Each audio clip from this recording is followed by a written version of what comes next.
The things that matter most happen right in our own backyard. Our neighbors, our schools, the places we go, and the people we know. And now there's one news outlet where our story is told. Delaware Live. Locally owned, community-based news. Free to every reader, because Delaware's future belongs to all of us. Quality journalism we can trust to help us take on the day.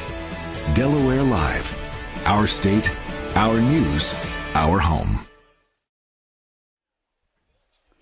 From Abessinio Stadium in Wilmington, Delaware, welcome to our free live stream, as tonight we feature a Class 2A matchup between the 6th-ranked Lake Forest Spartans and the Howard Wildcats. Good evening, everyone. I'm Glenn Fraser alongside Pat Gariantes. Pat, we're looking at two teams that are coming off heartbreaking losses. Yeah. Lake fell 34-32, playing up a Class 3A against Cape, while the Wildcats lost by a 21-20 count at Woodbridge, and they had the ball deep in Woodbridge territory at the end of the game. Yeah, anytime you're playing those tight one-possession games, Glenn, it all comes down to execution and making sure you're executing at a high level. And those are going to be ones that you're going to circle on your calendar. You're going to circle on your schedule at the end of the year, depending on how these seasons end up for these two programs. But you know, as a player, as a coach, you have to learn from whatever may have caused you to be on the wrong end of a close game like that, and learn from it and hopefully better it into the upcoming games into the future. You can't dwell on that and let that consume you as a player. So these guys are going to look to bounce back here tonight and get after it in rainy conditions here at Abessinio Stadium. Yeah. And we saw Lake in week 0 taking on Odessa, and they won that close one 18-14. They got off to a 2-0 start. They also had a 21-14 win playing up in class against Cesar Rodney. Then they lost in overtime at home to Redline Christian Academy 27-26, and then, as we mentioned last week, to Cape 34-32. Let's take a look at our players to watch. And we'll begin with the visitors from Lake Forest. And, hey, we saw him in that first game of the season bust off a big run for Lake. One of the players to watch, definitely Aiden Young. Absolutely, number 0. And he's been tremendous, Glenn. In that Odessa game that we did earlier in the year, he broke off a 71-yarder in that game. And, he's a welcomed addition. He played sparingly last season. He had 2 surgeries, one on a foot, one on a knee. And they're welcoming him back big time. He was huge as a sophomore. Yeah. He ran for over 1,000 yards as a sophomore. But, he's not alone. Obviously, he's the key cog there in that offense. But junior quarterback Jackson Parson, he's got a good arm, and he can also run. In that Odessa game, he was 5 of 7 in the air for 83 yards. So keep an eye out for him as well. And then dual sport athlete here, Darius Miller. He gets the job done on the basketball court as well, and he does a little bit of everything for this Lake offense. He runs sweeps. He can catch the ball out of, from the receiver position as well. They're going to look to get the football in his hands for sure. And those are the 3 guys to keep an eye on for the Spartans.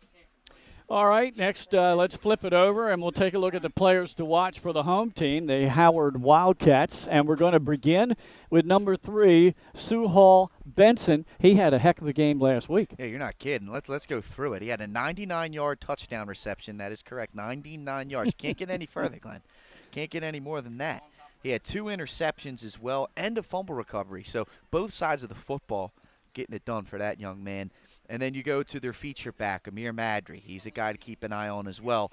He scored from the Wildcat last week. He also got it done in all facets of the game, recovering a fumble and returning it for a score. So, he's a guy to keep an eye on both sides of the football. And then you got 2-way lineman Caesar Thomas. He's got good size. He anchors both offensive and defensive line, can really muck a game up from on both ends of the line of scrimmage.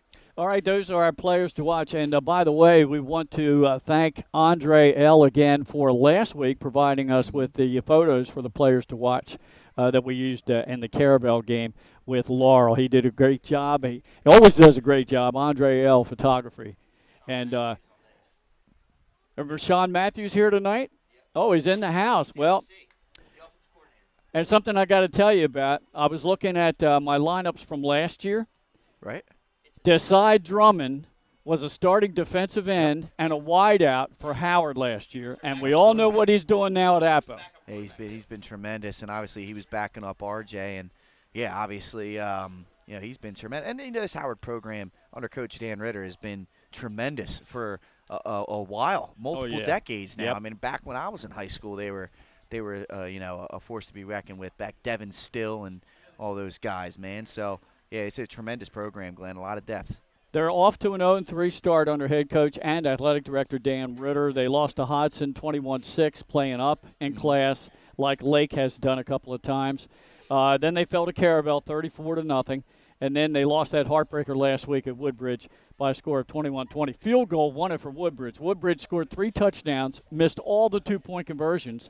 So you would have thought, maybe you bring a kicker for one, because the kicker ended up making a field goal to win the game for him by the final of 21-20. Howard will start district play next Saturday against Wilmington Friends, and likewise Lake Forest starts districts play next week as well. They will take on Sussex Tech.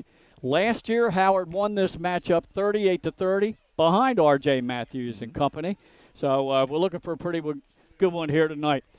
How much do you think the weather plays a factor with this kind of surface here at Abessinio? I know it makes it slick a little bit. Yeah, well, that's it, Glenn. It's ball security is the main thing. Footing's not going to be too bad. You're on an artificial surface, although it can be slick. It can be slicker than grass, believe it or not, with the artificial surface. But that football is where you're really going to have to keep an eye on it. You're probably not going to see many guys with gloves because they get slick when they get wet. Yeah. You're going to not see a lot of guys with sleeves because, again, it's harder to hold on to the football. But, the tailbacks, the ball carriers, you're going to want to see 2 hands on the football, and the quarterbacks are going to have to be really careful operating in the pocket if we go into a pass game. Not only holding the ball in the pocket with, defensive linemen coming in, knocking the ball away, but when you're throwing the football, you're having a good grip on it. It can really alter, especially as these windows get tighter, throwing into the middle of the field and whatnot. You're going to have to really get a good grip on that football. So keeping the football dry and secure is going to be a key with the weather being the way that it is. Well, I'm sure Coach Dan Ritter of Howard is preaching ball security to his team after that game last week. Right. 9 fumbles total in the first quarter of that game at Woodbridge, and I think it was double-digit fumbles for the game. It's unreal, and it's still early in the season, but that's a lot. I've never heard anything like that. Isn't that ridiculous? I mean, not even a whole game have No. I heard something like that. So 7 fumbles, I think, lost by Woodbridge, and they still win the ball game. Yeah, 21-20. I think our good friend on the Delaware High School football podcast, Marty Sheehan, called it the Teflon Bowl. that's it. Nothing sticks. Nothing That's right. sticking. I'm a Teflon guy. I know about it. That's the day job right there, Glenn. So at least something new for me. I haven't done a ton of Howard games over the last few years, but they're sporting baby blue unis. They got sky blue. Almost looks like the Tar Heels of North Carolina out there. I honest to God, I really thought that was Lake. I thought, because Lake has had the light blue in years past. I really thought that was them, and then I saw the paw print on the helmet. And I'm like, oh, wow, look at Howard in the baby blues. Wildcats written, spelled across the back of their jerseys, and they're sporting some nice-looking unis here tonight. And here's Lake Forest's team as they arrive right in front of us. They're in their road whites with their Navy helmets, Navy numbers. Real easy for the broadcasters to pick those numbers out. Thank you very much, Freddie Johnson, for that's it for helping out with the color scheme there. That's the Georgia Southern look right there. Yeah. So we got Georgia Southern and the North Carolina Tar Heels here tonight. Okay. All right. Captains, the captains are heading out to the center of the field. So that's Madre and also, great. We don't have a number 0 on the Howard roster. That's Lake. That's Aiden Young. Oh, 0 on Howard roster. Right. Is that a 9? I think it's a 9. I'll check it again, but definitely out there for the 4 captains for Lake Forest is Aiden Young, along with Darius Miller. On the line, we've got number 52, that's Raekwon Sullivan, and also out there the quarterback, Jackson Parson. So those are the captains. They're having a flip of the coin. Looks like Lake might have won the toss. Referee's talking to them first. Let's see. So they come out of this. And then we'll step aside shortly here when they break for the national anthem, and we'll be back for the opening kickoff So Lake Forest will move from our right to our left across your screen. Again in those road whites. As the captains will make it to the appropriate end zone so they can charge out onto the field, and then we'll have them playing our national anthem. Let's step aside right now. We'll be back for the opening kickoff in this one right after these messages on Delaware Live, powered by 302 Sports. First State Orthopedics has 46 physicians and 22 physician's assistants at 16 locations across the state of Delaware. We provide both surgical and non-surgical treatment for a variety of orthopedic conditions, are specially trained in current state-of-the-art techniques. We serve as team physicians for over 20 high schools, Wilmington University, and many local recreational and competitive leagues. Our doctors are readily available to all local emergency departments, medical aid units, and urgent care centers for consultation and treatment. Give us a call today at 302-731-2888 or visit us online at firststateortho.com.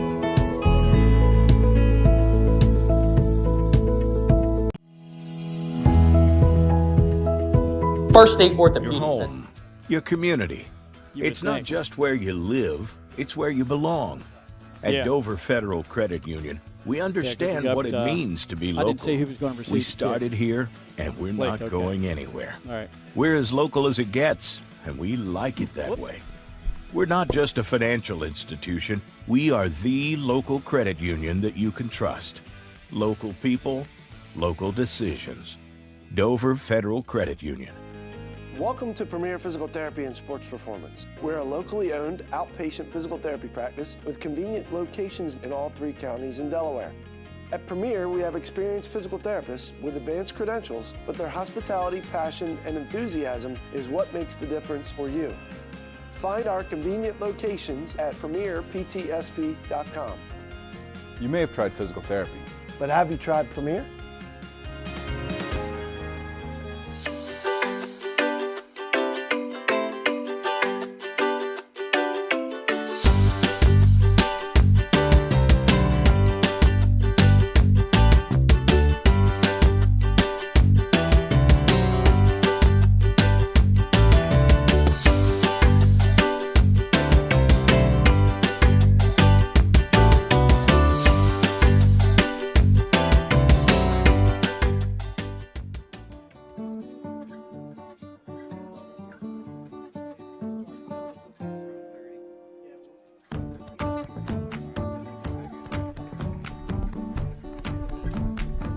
Yep.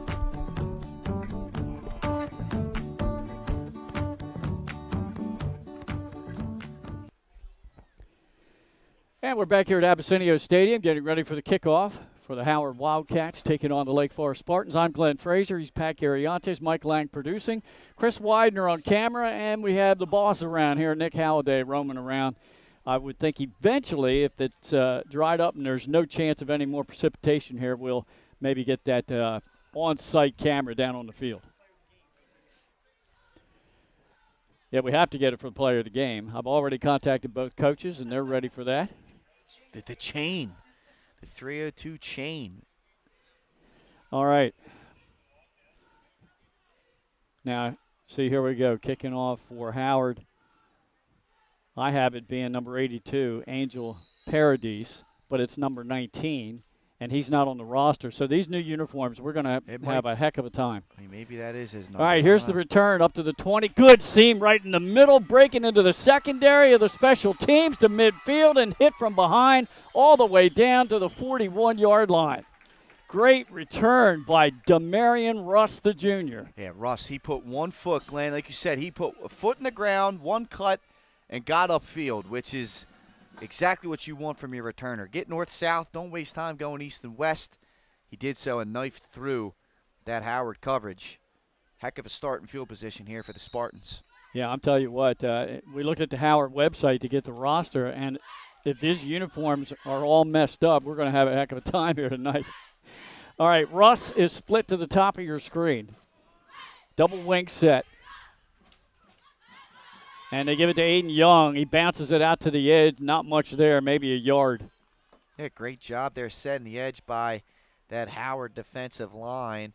Looks like that was number 75, Caesar Thomas. Yeah. We talked about him in the pregame, Glenn, and right away, play number 1, he makes a play out there on the edge. Well, there's a number that's right. And Amir Stewart is also on the line there, number 56, along with Nazir Thompson and Levi Madison. And we already mentioned last year, starting defensive end was Desai Drummond, who's now a starting QB at Apo. All right, this time the wide out, Darius Miller, one of the captains, split to the bottom of our screen.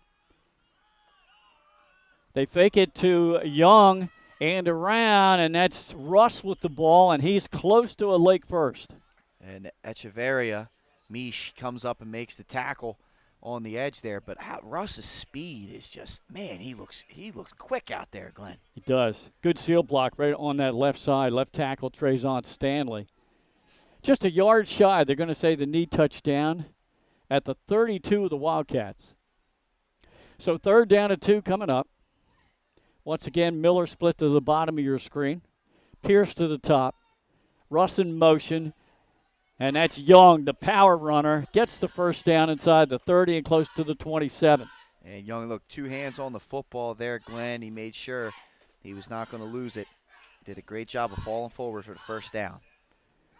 You know, he's told several people he's just happy to be back on the field this year after all the problems last year with the surgeries. Well, that's it. And like we alluded to in the pregame, Glenn, I mean, he was a 1,000-yard rusher his sophomore year. So, big things are expected from this young man, and he's been delivering so far early in this season. Lake on the move here. Fresh set of downs at the 27 of the Wildcats. Parts and turns. And good stick that time. It looks like our player to watch again, number 75, Thomas on the stop. Did a great job. Andrew White on the carry there. There was just nowhere to go. And, Thomas has just really done a great job. He's fighting off his blocks. He's making play. The big junior D lineman has been all over the place here early.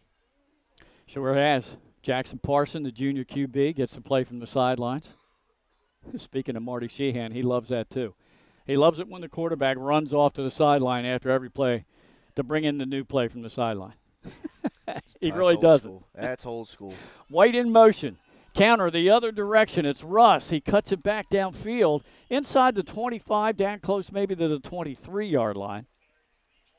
Yeah, little counter crisscross right there. Not much there, but you know what? I mean, these aren't bad, chunk plays here for Lake. You're setting yourself up with 3rd and short, probably in 2-down territory at this point, Glenn. So you're getting what you can as long as you're not getting negative plays in this run game. I think this is a recipe for success for Lake Forest.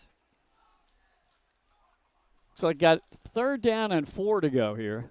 Ball just outside the 21-yard line of the Wildcats. Double wing set again. Wide out to the top of your screen. Russ comes in motion. They go the other way with the option. It's a pitch out to White. Tries to elude a defender, and he crashes into one down just inside the 20-yard line. Yeah, little option play there. Really well done covering that edge there by that Howard defense. Not giving up that edge and setting up now with a 4th down. And Madry was the guy that made the play there, Glenn, and he went from the middle of the field all the way over to the sideline, which what you want from a middle linebacker. Cover everything. So far, our players to watch have come to fruition here for sure. Both sides of the ball. Everything on the ground here in this opening drive for the Lake Forest Spartans. We're under 8 minutes to go in the opening quarter. Miller, wide out to the bottom of your screen. Slot receiver as well. Larson under center. He rolls this side, looks to pass, sets up, throws out in the flat, completes the pass, and it's going to be 1st and goal down inside the 10, and that was Andrew White, the sophomore on the reception. Looks like there's a penalty marker in the backfield. Is that roughing the passer? Oh, yeah, that's what I believe that's a call. So late hit on the quarterback. It was a great read. Yeah. That's all. The only thing that was open there was White in the flat. They gave it to him, let him run. It was an easy 1st down yardage, and now you're going to get a declined penalty. I guess it was only half a distance to the goal, but 1st and goal here at the 7-yard line. So that was a 14 pass play.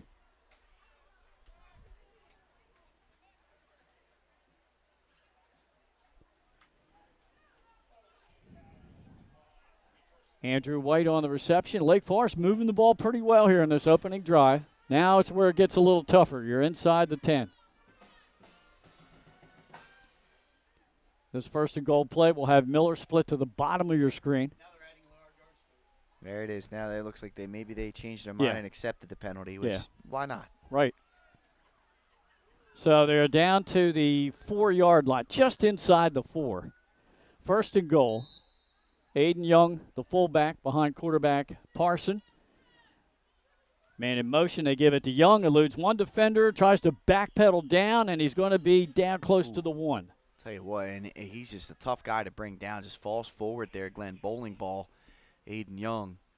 Got those thick thigh muscles. That he does. Big, strong guy. Time for I called for this last week. It's time for the tush push. Let's bring in the Eagles specialty play. All right, here we go. They spread the defense. Wide out the top of your screen is Seth Young. Parson under center. Russ in motion. He takes it himself straight in, and he dives in the end zone. He gets a 1-yard touchdown run, and Lake draws first blood. There it is, Glenn. You called for it, and you got it, right? The defensive line looked like they fanned out, which just left the middle of the field wide open for that QB sneak. Nicely done there by Parsons. Stayed low, kept the feet driving, fell forward for the easy touchdown. That was his only carry of the drive, and it comes with 6:49 to go in the opening quarter. It's about as good of a start as you could have drawn up for Lake Forest there. Great kick return sets you up with a short field, and you executed your run offense to perfection. And then, based off of that, you had a great play action pass. And they're going to go for the 2-point try. Double wing set. Young behind Parson. White in motion. Pitch out to him. Trying to get the edge. He slipped trying to make his cut and will not get in. So timeout on the field with 6:49 to go here in this opening quarter. 6-0. Lake Forest on top. And to use baseball analogy, here comes Howard batting in the bottom half of the first when we come back after this. Hi, I'm Scott Kammerer from Solo Concepts. Today we're at Lupo Italian Kitchen in downtown Rehoboth Beach. Come check us out. Located inside the Hotel Rehoboth, Lupo serves coastal Italian cuisine with fresh pasta made in-house daily. Lupo features plenty of unique craft cocktails and an extensive award-winning all-Italian wine list. Popular dishes include lobster bucatini, veal meatballs, grilled swordfish, and eggplant parmesan. Lupo Italian Kitchen on Rehoboth Avenue, serving happy hour daily and dinner 7 days a week. See you soon. Hi, We are back here at Abessinio Stadium. Lake getting ready to kick it off to the Wildcats. After that touchdown drive that started after the good kickoff return by Russ that got them into Wildcat territory. It was a 41-yard drive all on the ground. Yeah, it was just you take advantage of the short field there, and they ran their offense in the exact same way that you should when you have a short field. Grind Kickoff it out. Goes down to the 21-yard line. Good run this. back for the Wildcats. Oh, and he ball's lost loose. the ball. And I think the Spartans came up with it. Let's see. Wait for the official. Coming up with it, I believe, was number 26 for the Spartans. That's Spencer Hitchens. Great job by Hitchens, staying alert, and that's a great return there. Again, ball security, Glenn. Yeah. We talked about it at the beginning of this one, and that was Madry too. He doesn't make that mistake very often on the return. This drive will start at the Wildcat 46-yard line. So great field position for Lake again. Yeah, that was going to be a good return. I mean, Wildcats were going to have the ball near midfield. Yes, they were, and Coach Ritter's going to take a timeout here, try and talk this over, calm his team down. They're desperately going to need to lock in here. You don't want to go down 2 scores early. Yeah. Yep, we're going to keep it right here. We're the only game going tonight, the only game on this Thursday night special. A lot of games tomorrow night, including Benny Mitchell and our crew down south. They're going to have Woodbridge playing Sussex Central at the Castle. And, hey, tomorrow night, we should see 2 teams that don't run the ball a whole heck of a lot. The Smyrna Eagles with Drew Marks, Phoenix Enriquez, those great wide receivers they have.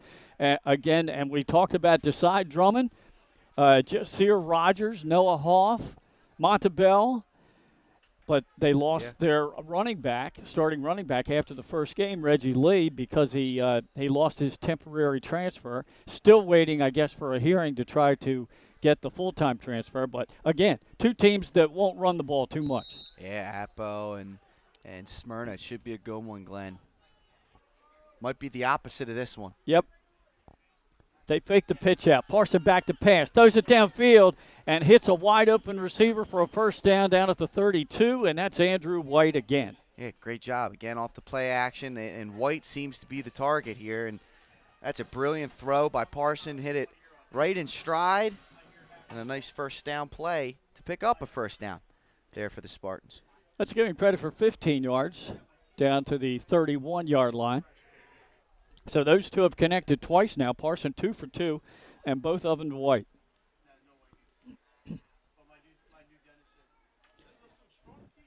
Nevon Pierce split to the top of your screen on this play. Miller to the bottom. Double wing set. Young behind Parson.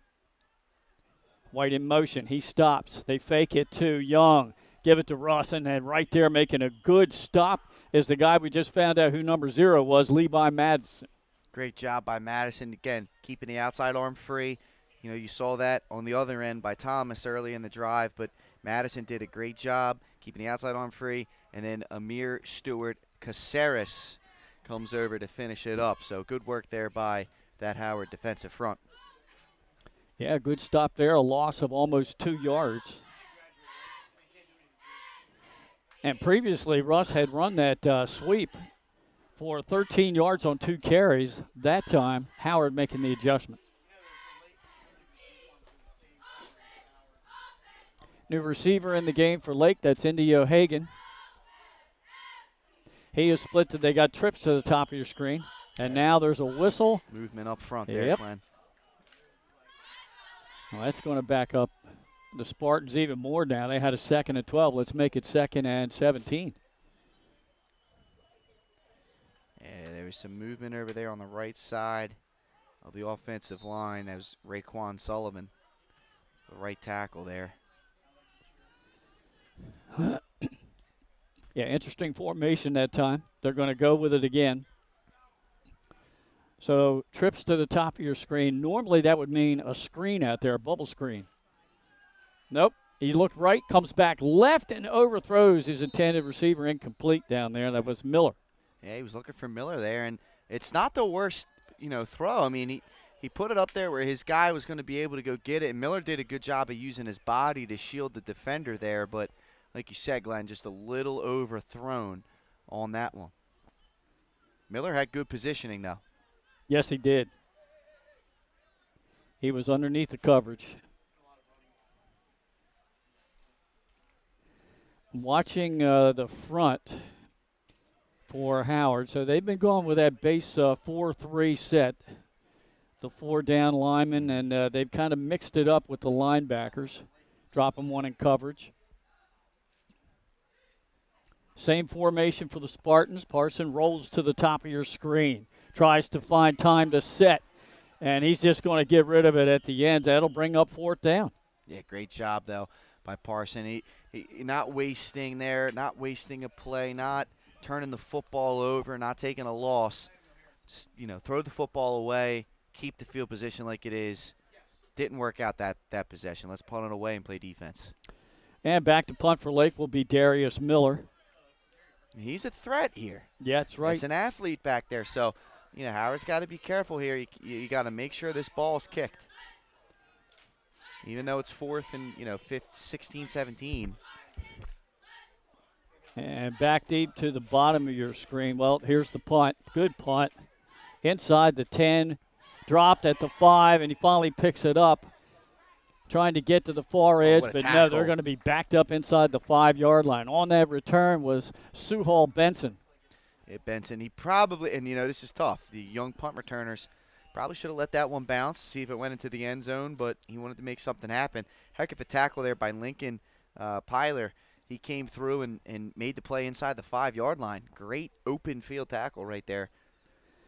Well, we finally get to see the Howard offense on the field now with 4:20 to go in this opening quarter. Lake on top 6-0. And they're going to start deep in their own end at the 4-yard line. Quarterback is Jamison Bryant. He's a freshman. In the backfield, Portis, Harrison, and Madre. In the gun.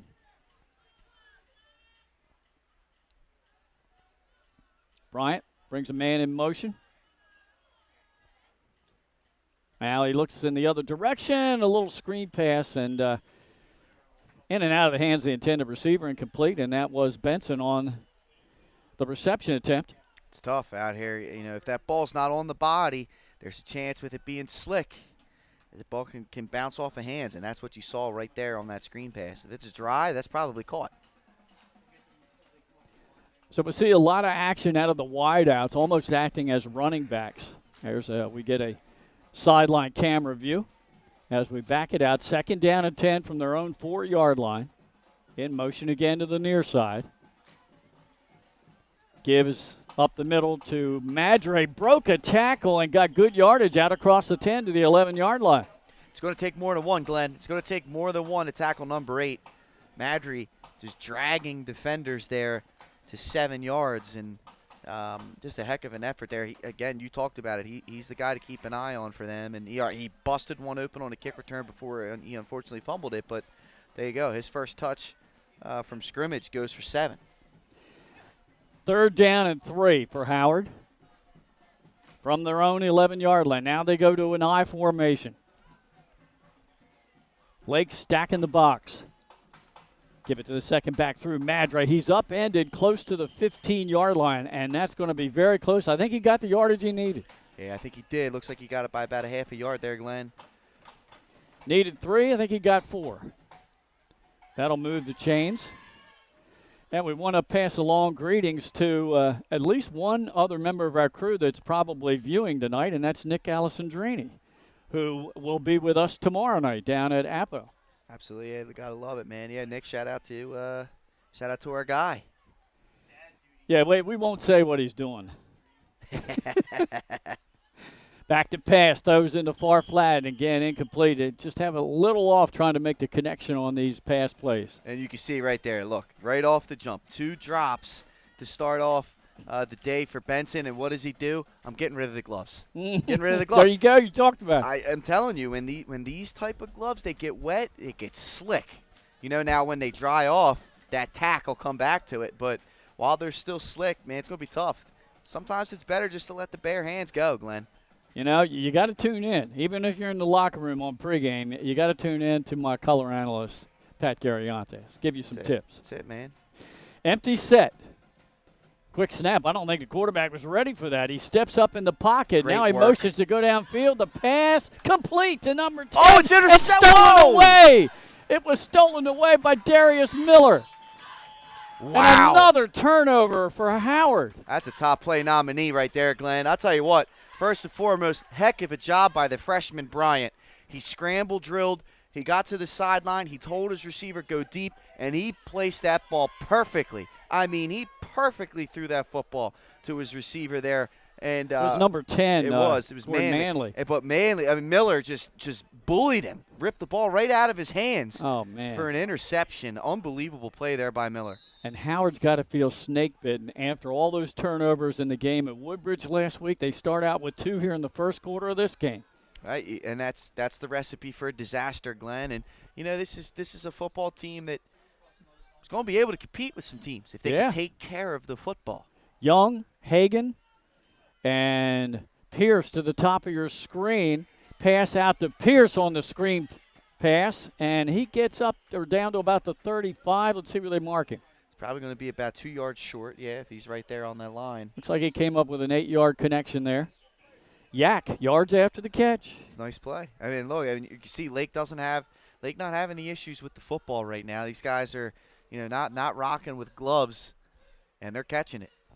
I talked to their coaches that go up top of the press box here where we are, and before the game, I said, hey, we like having you on, because you always have a close game. We should have some listeners and viewers right to the end. And he goes, we're tired of close games. 2 receivers to the bottom of your screen. Parson hands it off. Oh, the belly play, and just right there is the interior line of the Howard Wildcats for a loss. As the umpire looked like white on the carry. And Madison, he kind of led the way, but let's be honest, it was that entire front, Glenn, like you said. Great work there by Howard, trying to once again with their back, to their goal on their end of the field, trying to come up with a big stop. No gain on the play. They gave him forward progress to the line of scrimmage. So 3rd down and 3. Down to a minute and a half to go here in this first quarter. Lake on top 6-0. Parson, 2 receivers to the bottom of your screen. Pierce to the top in a slot. I formation. Fakes it. Run the option play. He takes it himself. Has the first down and more at the 20 and out of bounds.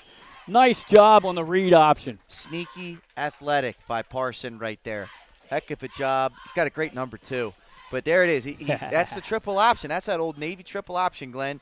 He carried the fullback. He kept it in his belly, pulled it out, and you could see he was waiting to see. No one took him. No linebacker was there to take him. Nobody took – and he just continued to go down there for a first down. Well done. Parsons been impressive to start this game off. Glenn. He has. He's connected on 3 out of 5 passing attempts. He scored the only touchdown of the game on the 1-yard keeper. That stops the clock. 63 seconds to go here. First quarter, Darius Miller split to the top of your screen. White in motion. They give it to Aiden Young. He tries to power his way off right tackle. He got inside the 20, maybe to the 17. Just all power right there, Glenn. I mean, he was contacted after about a 1-yard gain, and he just drug defenders another 3 to pick up 4. Brings up a 2nd down, about 6, a long 6 for Lake Forest. They are in the red zone now, inside the 20. Once again, Miller split to the top of your screen. Up there with him is Pierce. And at the bottom is Hagan. I formation again. Parson runs that option again, pitches it out to White. He slowed up as he got to the 15-yard line. Looked like a good one-on-one tackle out there. I think it was Madre again. It was, and it was a great job coming up by Madre. Takes the outside shoulder away. Makes the running back have to cut it back in, and that's just really good pursuit in the open field by Madre. And that's going to do it for the first quarter, Glenn. Yep, 1 quarter in the books here from Abessinio Stadium on a Thursday night, and it's Lake Forest 6, Howard nothing. Back with the second quarter of action right after this. Hi, I'm Scott Kammerer from Sodell Concepts. Today we're at Thompson Island Brewing Company in Rehoboth Beach, Delaware. Come check us out. Located in the Rehoboth Gateway next to Blue Coast Rehoboth, Thompson Island will follow the Sodell tradition of serving beautiful, simple food that will pair perfectly with our fresh homemade beer. Thompson Island is a perfect place to have dinner with your family, enjoy happy hour with friends at the bar, or spend a day in the beer garden playing bocce ball and ping pong. Thompson Island Brewing Company in Rehoboth Beach, Delaware, open 7 days a week. See you soon. Hi, I'm Scott Kammerer from Sodell Concepts. Today we're at Thompson Island Brewing Company in Rehoboth Beach, Delaware. Come check us out. Located in the Rehoboth Gateway next to Blue. Welcome to Surf Bagel. Surf Bagel has served the community in Delaware for over 20 years, providing fresh, hot bagels, breakfast sandwiches, lunch sandwiches, wraps, salads, local coffee and smoothies, and our iconic merch. Welcome to Surf Bagel. We're stoked to serve you. Welcome to Surf Bagel.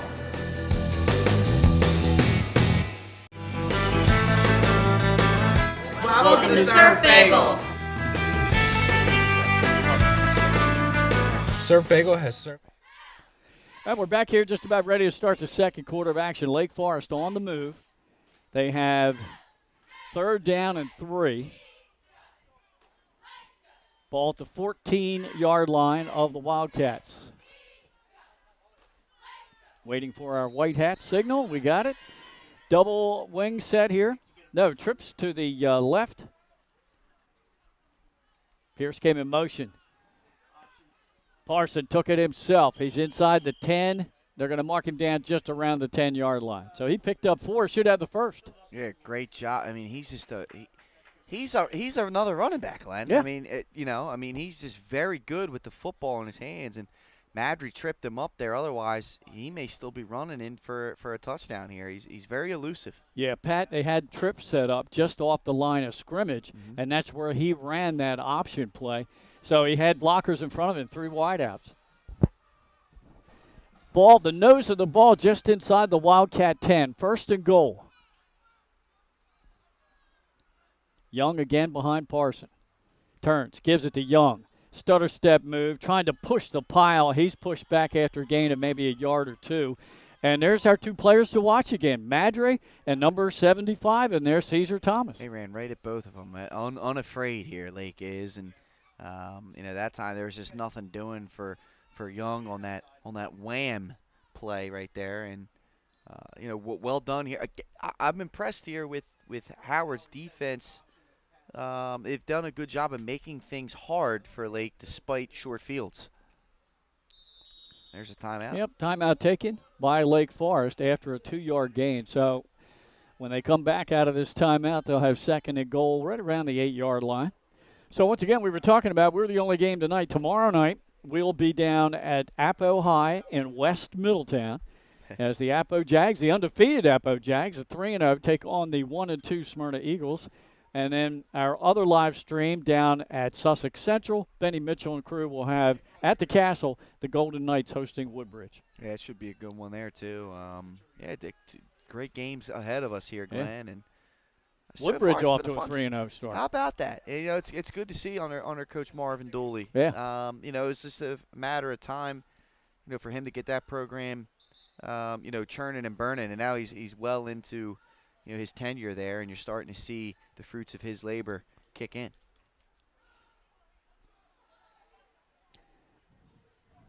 Want to mention our premier physical therapy player of the week, Reagan Italian from Conrad. Another volleyball player. That's 3 in a row. We're going to start closing the volleyball players off the list. They keep this up. Yeah, I know. All right, here's the play. It looks like a touchdown. No, he's short. Yep. Aiden Young trying to power his way down. He got close to the 5-yard line. I saw one of the Lake players jumping up and down signaling touchdown. Confused you. I think he confused himself. Just inside the 5 to the 4, so a pickup of about 3 yards there for Mr. Young. 3rd down and goal. Just inside the Wildcat 5-yard line. Parson gets the play from the bench, now gives it to the rest of his teammates. I wouldn't be surprised to see him carrying it again on a sweep. No, there's a strong possibility it could happen. Here they're going to go with an I formation, Glenn.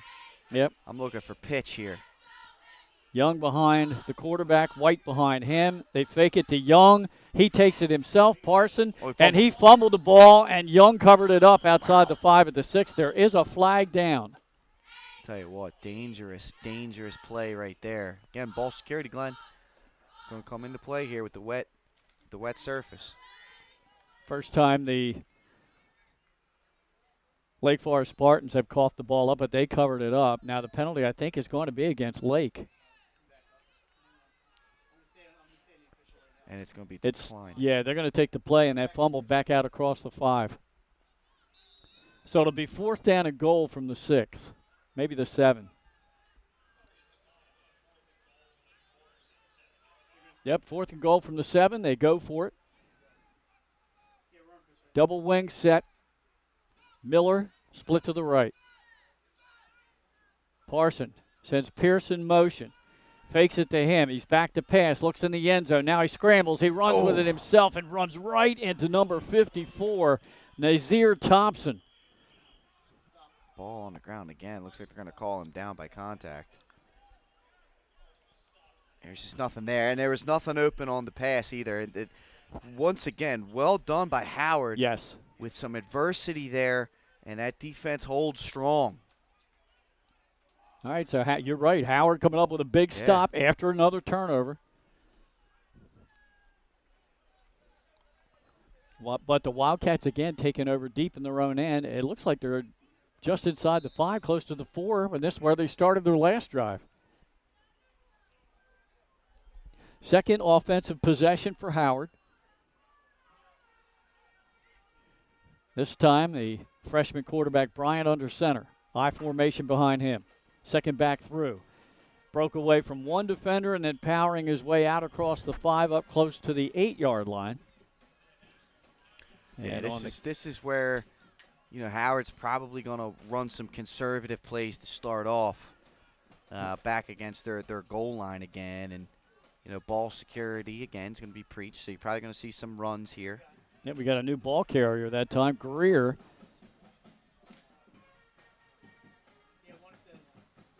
And he picked up almost 4 yards. Second down at 6. This time, Bryant in the gun.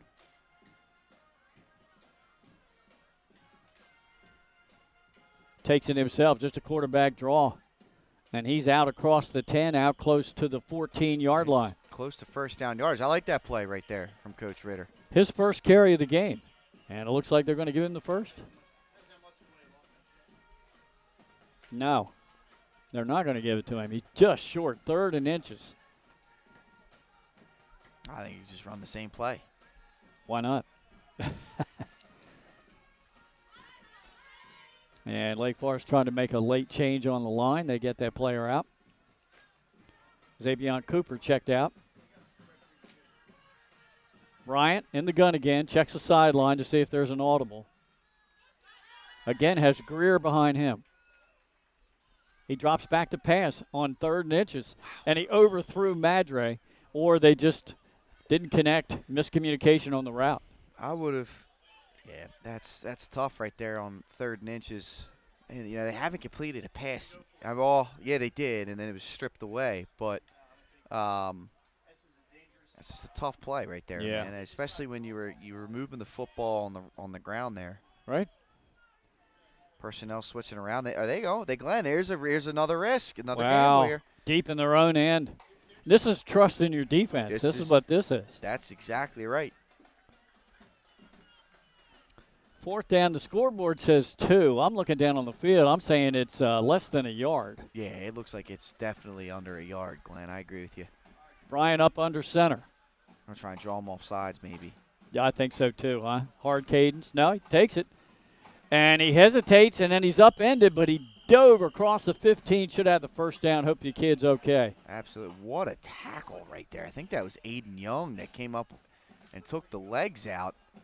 But, yeah, very athletic play by Bryant to get it. Sacrificing the body, Glenn. And he did. That's what you want to see out of one of your leaders. Now, I know he's only a freshman, but he's the quarterback. Right. So you're a leader ex facto, whatever the saying is. I just really put my foot in my mouth there, but whatever. Yeah, and you got to sacrifice the body, lead by example. Well done. All right, here we go. Bunched receivers just off the left edge of the line of scrimmage.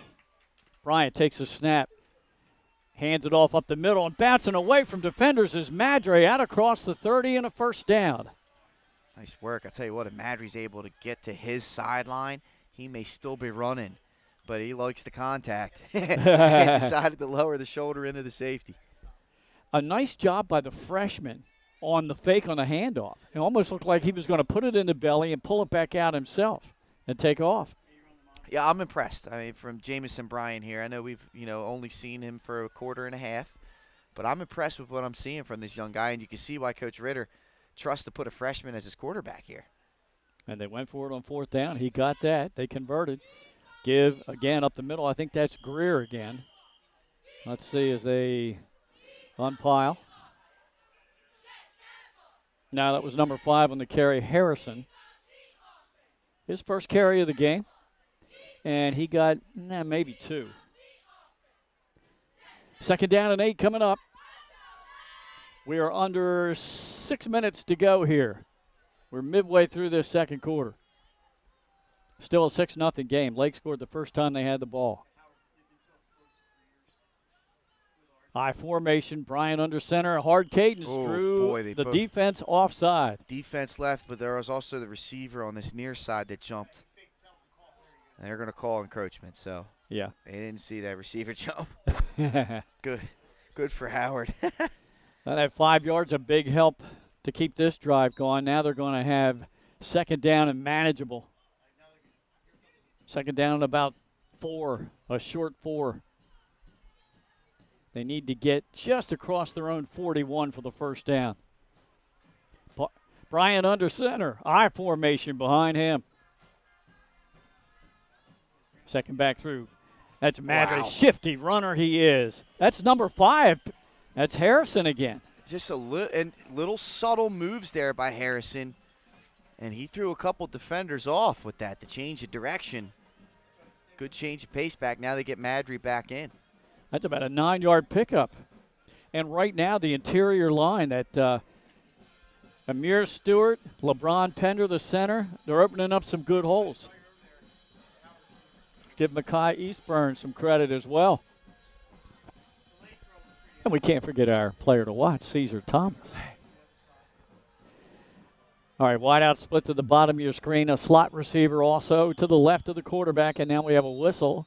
Timeout, Howard. And a timeout by Dan Ritter and the Howard Wildcats. Keeping it right here, Pat. Under 5 minutes to go, and hey, a nice drive right now by Howard. You feel momentum switching over a little bit. Yeah, they're getting into a rhythm, Glenn. You know, the turnovers, again, if you limit the turnovers, you get a really good chance to see what this offense can be. And, you know, so far on this drive, they've held on to the football. They took the risk, went for it on 4th down. I feel like they kind of sensed, you know, an opportunity to take momentum and to try and get this offense into a rhythm. And, you know, they've done a good job so far of doing that. They got to continue to do this. I mean, this is a good methodical drive they're putting in here. They haven't had any explosive plays yet, but, you know, they've done a good job of, you know, executing and just staying ahead of the chains. Every down, staying ahead of the chains. This drive started at the Wildcat 4-yard line after the turnover on downs. After the second consecutive good stop deep in their own end by the Wildcat D. All right, here we go, coming out of the timeout. Bryant under center, I formation behind him. Looks like double tights. Wide out split to the bottom. Fake it to the first back. Bryant takes it himself, and he dives out across midfield. Nothing really there. He just took what he could get, and it's still a good, you know, four-yard gain, make up what, 3rd down and manageable here. Yeah, 3rd down and 6. Got to keep an eye on the clock too. Do the Wildcats. 4.5 minutes to go here in the first half. Sorry about that. 2nd down. Yeah, I think they had the chains all messed up down there. Wideouts to both sides of the field. Slot receiver to the bottom. And this time Bryant in the gun. Checks the sideline.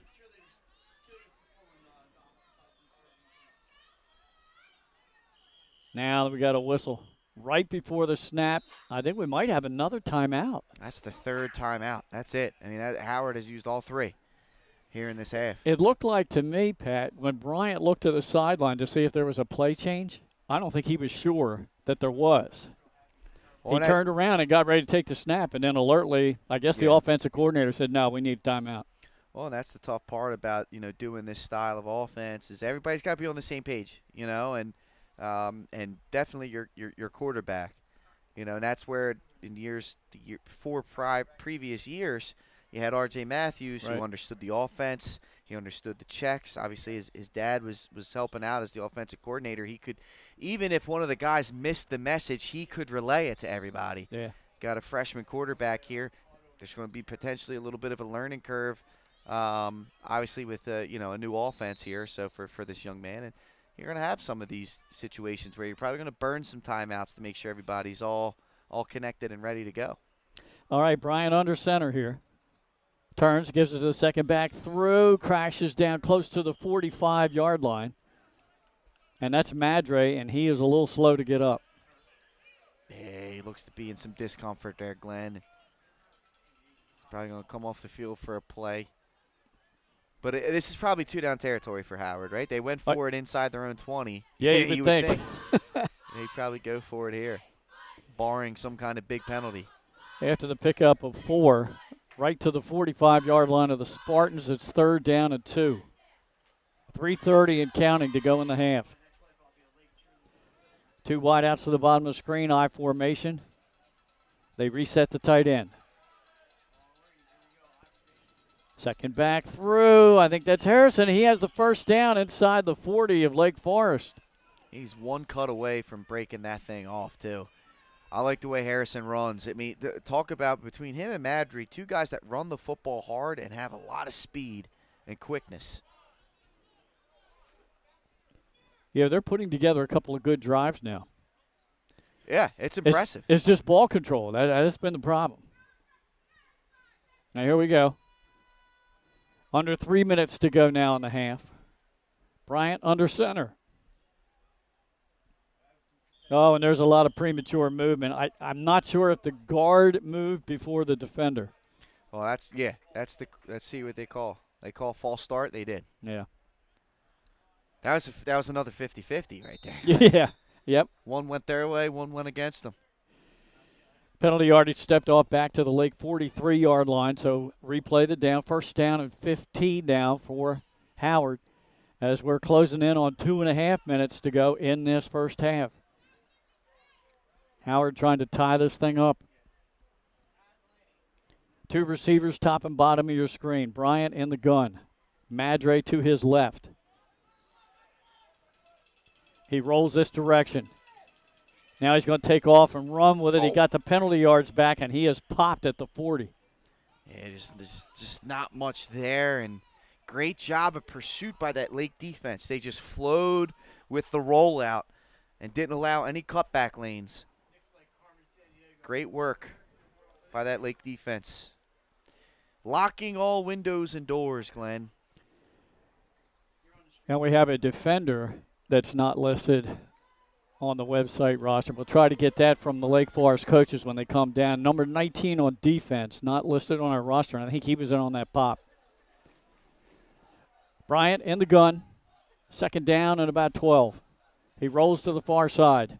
Throws it downfield. Wow. Oh, nice catch made down inside the 20-yard line. It'll be a first down. Who was that on the reception? That was, looked to be. Number 6. Yep. I'll tell you what a throw. Jaden Jones on the reception. Great work there by Jones, but I'll tell you what, this young man, Brian, is just really, really impressive. Rolls out to the right, throws that ball, just flicks his wrist for a 20-yard throw. Right on the money, too. His second reception of the game. Of course, the first one was a good gain and then a fumble. Bryant again in the gun. Fakes it to Greer. Back to pass. Rolls far side. Now he just dumps it so he doesn't take the loss. Stopping the clock with 1:19 to go in this first half. Howard with a good opportunity here. Heck of an answer here by Howard. I mean, disastrous start for them. Oh, yeah. Giving up a long drive or big kick return, touchdown drive, and then fumbling the ensuing kickoff return. Yeah. And they've done a heck of a job limiting. Oh, it's only 6-0. We're about to be at halftime, and they got a chance to take a lead. Yeah. Into the break. Bryant under center, I formation. Turns, gives it to the second back through, makes a nice cut to the outside. Madre breaks a tackle. He's in. Touchdown. Yep. What an answer by Howard, Glenn. What a run by Madry. Looked like he broke one tackle, one cut at about 3 yards in, and just faded his way right into the end zone. Well done by this Howard group. And it comes with 1:11 on the clock. And execution. Lake Forest was given a lot of opportunities here in this half to extend their lead, and they were unable to do so. And a gutsy fourth down and 1 inside their own 20. I think it might have been even deeper in that, Pat. Yeah. But they're taking a lot of time to get this extra point play off. And remember, they do not have a timeout left. They're going to go with the I formation. Bryant under center. Gives it to Madre. Runs right into the line and then thrown back. He did not make it. And I think that was William Noel who threw him back. It was. And I'll tell you what, Madry, he was lined up right on the back of his lineman. If he falls forward, he's in. And Noel grabbed him from behind and just slung him to the ground. Well done. So that drive started at the 4. That's a 96-yard drive. And you're right, they converted a fourth down. That was the turning point of that It was. drive, for It sure. was. Wow. We're tied up with 1:11 to go in the half here at Abessinio. So we saw the opening kickoff. Mm-hmm. Darius Miller got really good yardage. He got about a 40, 50-yard return down to the 40. Let's see if he does it again.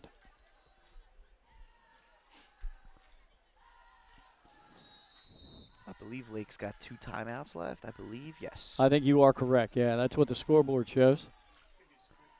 Here's the kickoff. Little squib kick down the middle of the field. It touches an up back. They're going to have to fall on it at the 20.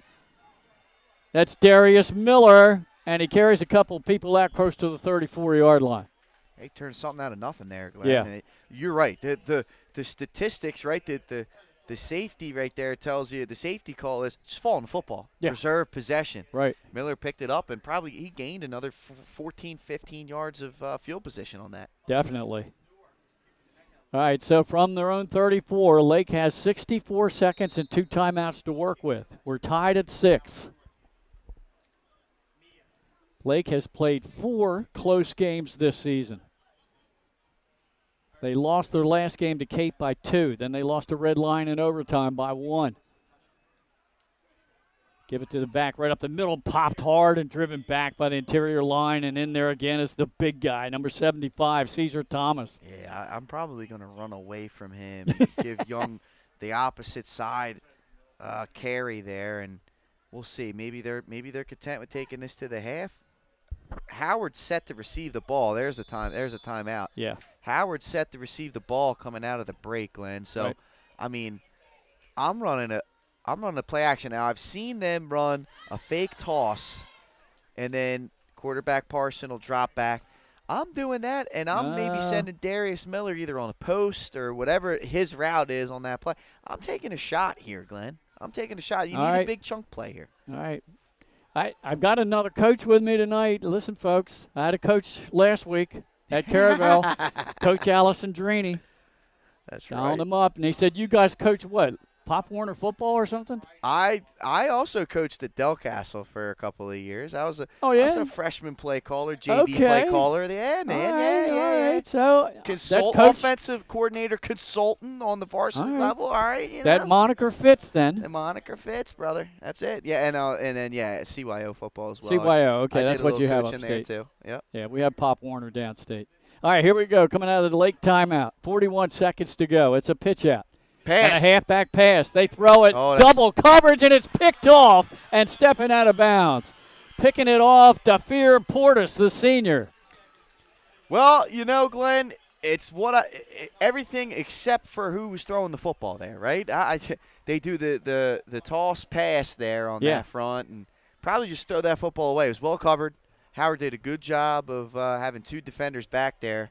And now there's still, Glenn, 33 seconds left now. No, there's no timeouts, but Howard's got a little bit of time. They're one chunk play away from running up, spiking it, and having a chance at the end zone here. Well, let's see what the Wildcats do. They're going to have the ball at their own 42-yard line. Clock now reset to 33 seconds to go in the half. We have 2 wideouts to the top of your screen, trips to the bottom. Empty set. Bryant checks the sideline. Takes a snap. 2-step drop. Throws it downfield. Jump ball, and it's caught. Wow. Down at the 25-yard line. Madre. And Bryant took a pop, Glenn. I mean, a big-time pop to the head. Drove him to the ground. Did not stop him from delivering the ball on time and on target. Now here's a spike. Yep, stopping the clock with 19 seconds to go in the half. That last pass play went for 32 yards to Madre. That's the chunk play that we were looking for. That they were looking for, Glenn. Looked like he had single coverage down the far side. That's just trusting your guy. I trust my guy to make the play. Cornerback had good coverage on him, and he was right on him. 18 seconds to go in the half. Again, 2 receivers to the bottom. Two to the top. One guy set as a tight end. Bryant has Madre alongside him in the backfield. Rolls near side. Steps up in the pocket. Throws downfield. Had a man behind the secondary and just went through his hands and made a diving attempt. This young man's electric, Brian. I mean, he's dangerous on these rollouts because he's so close to the line of scrimmage. He's linemen all around him, but he is not phased at all. And again, not acting like a freshman, is he? He's not. And the flick of the wrist and be able to throw the football that far just by flick. He's got a quick release, Aaron Rodgers-esque almost, flicking it out there. Yeah, definitely not playing like a freshman. He plays with the poise of an upperclassman. Once again, Bryant in the gun, flanked by Madre. And 2 receivers top and bottom, 11 seconds. This time he looks right side. He throws it down behind the secondary, touchdown. What a throw. Glenn, you couldn't walk it out there any better. Beautiful fade pass right there. 26-yard touchdown pass. What an answer by Howard. To Manley. Perfect throw. Tell you what, I think we're watching a star in the making here at quarterbacking for Howard, Glenn. I'm going to go out on a limb. Wow. And we got 007 on the clock. 7 seconds to go. This kid's got some talent, Glenn. I mean, he just does. He's got poise, accuracy. He's athletic. If they could protect him and they get some guys that catch the football, look out. All right, the 2-point try. Bryant takes the high snap, hands it off to Madry. Juked one defender. He eludes another, and he just was ankle tackled shy of getting in the end zone. What an effort there by the Lake defense to make sure he didn't get in. But, you know, the trick play, halfback pass, comes back to bite Lake, who pretty much dominated the majority of this half. And here it is, Howard, 7 seconds away from going into the break, up 6 after as rough of a start as you could have. So taking advantage of a late turnover. I think they started that drive with 33 seconds. They did. They did.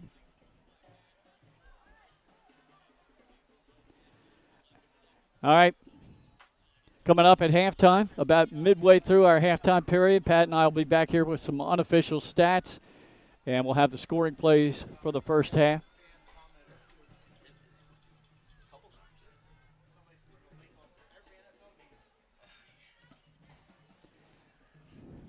All right, let's see. I mean, if you're Howard, I'm squibbing it again. I'm not kicking it to Miller. Oh, no. I am not kicking it to Miller. Not to Mr. Dangerous. I'd even kick it out of bounds over that. Well, they can make them re-kick it. Little pooch kick, and it is going to go out of bounds. Now, again, Lake has the option. They can back them up 5 yards and make them kick it again. They could. It doesn't look like they're going to do that.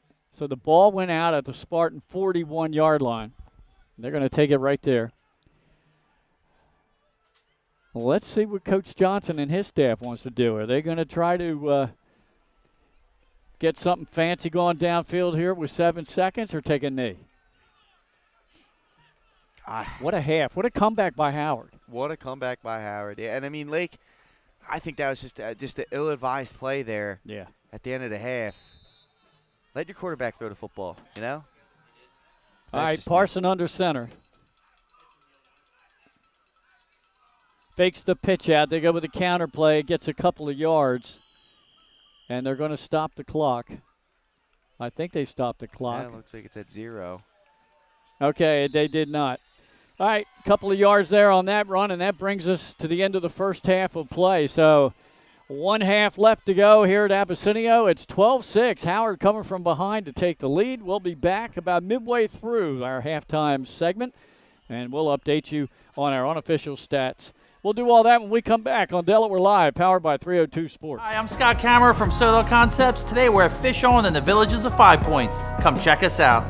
Fish On is committed to serving beautiful, simple coastal cuisine in a cool atmosphere with a happening bar, spacious dining room, and outside patio. Popular dishes include the seafood stew and fresh oysters from the raw bar. Fish On's recently renovated event room and is the perfect spot for your next event. Fish On in Lewis in the Villages of 5 Points, open 7 days a week, best happy hour around. See you soon. Hi, I'm Scott Kammerer, president of Sodell Concepts, the best restaurant group in the state, and we're inviting you to come join our team. Sodell Concepts is a growing hospitality company with 16 restaurants and a variety of other hospitality businesses, all located in beautiful southern Delaware. We have recently added many departments to our executive leadership team, including a training department, a property development department, and a construction department. We invite you to come live at the beach and work with a growing restaurant group with many opportunities to advance your career. Sodell Concepts Restaurant Group, come check us out.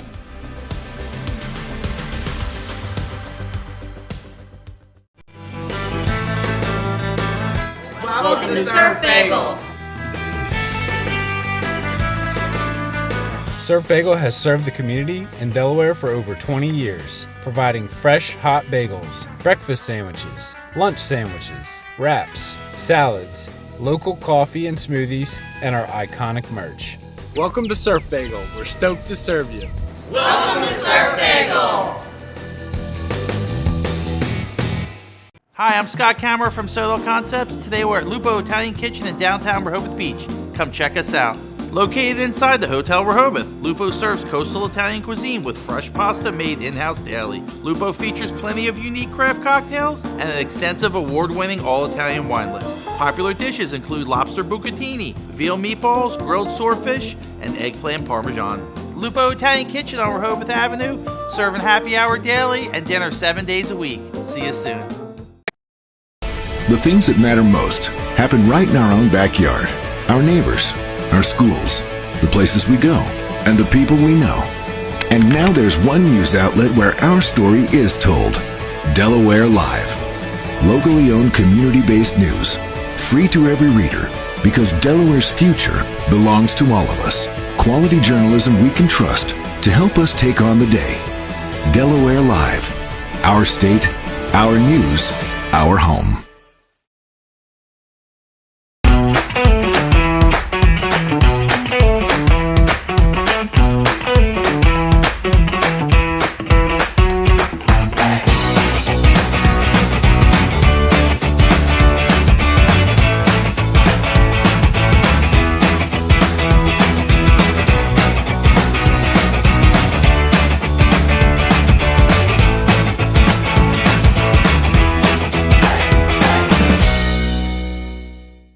Get the assurance that your HVAC system is what you need with Ambience. Ambience provides you with over 25 years of experience in the heating, cooling, and plumbing industry. The team at Ambience Heating and Air Conditioning provides high-quality residential HVAC installations, maintenance, and repairs in new and older homes in the Delaware, Maryland, Pennsylvania tri-state area. You may not realize it, but half of your energy costs go to heating and cooling. Make sure your energy dollars count and call us today for a free estimate. 302-239-HVAC. 302-239-4822. Welcome to Premier Physical Therapy and Sports Performance. We're a locally owned outpatient physical therapy practice with convenient locations in all 3 counties in Delaware. At Premier, we have experienced physical therapists with advanced credentials, but their hospitality, passion, and enthusiasm is what makes the difference for you. Find our convenient locations at premierptsp.com. You may have tried physical therapy, but have you tried Premier?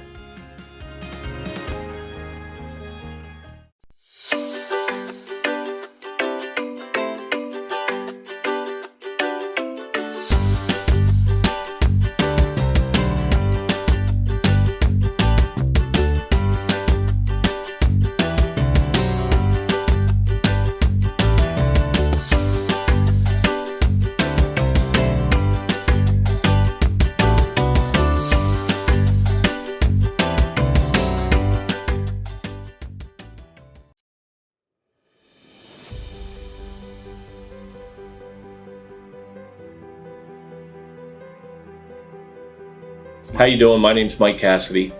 I'm the founder and president of Cassidy Painting. I started back in 1984, incorporated in 1986. I never had the word no in my vocabulary. When someone called me to do a job, I always said yes. Whether it was a struggle, whether it was 7 days a week, sun up to sundown, it didn't matter. And with that philosophy, we were able to grow to the size we are. We employ close to 80 individuals, We really enjoy being in the family business. I look forward to coming to work every day, and it's so nice to work with the people that we work with in the office. We've really become a family with them.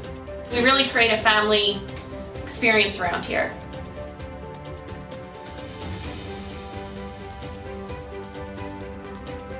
Cassidy Painting is a very diversified company.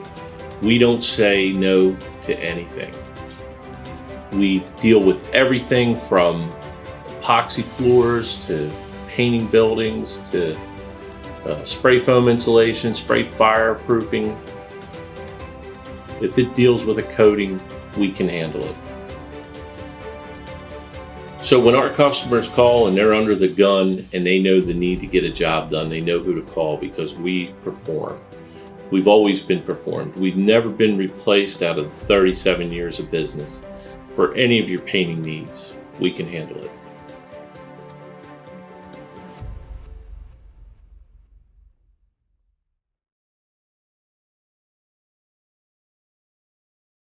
Hi, I'm Scott Kammerer from Sodell Concepts. Today we're at Thompson Island Brewing Company in Rehoboth Beach, Delaware. Come check us out.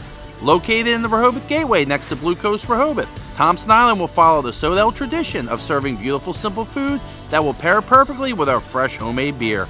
Thompson Island is a perfect place to have dinner with your family, enjoy happy hour with friends at the bar, or spend a day in the beer garden playing bocce ball and ping pong. Thompson Island Brewing Company in Rehoboth Beach, Delaware, open 7 days a week. See you soon.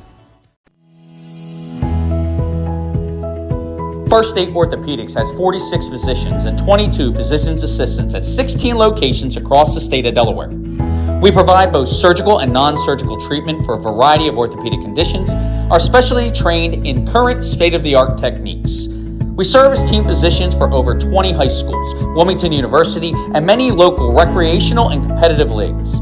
Our doctors are readily available to all local emergency departments, medical aid units, and urgent care centers for consultation and treatment.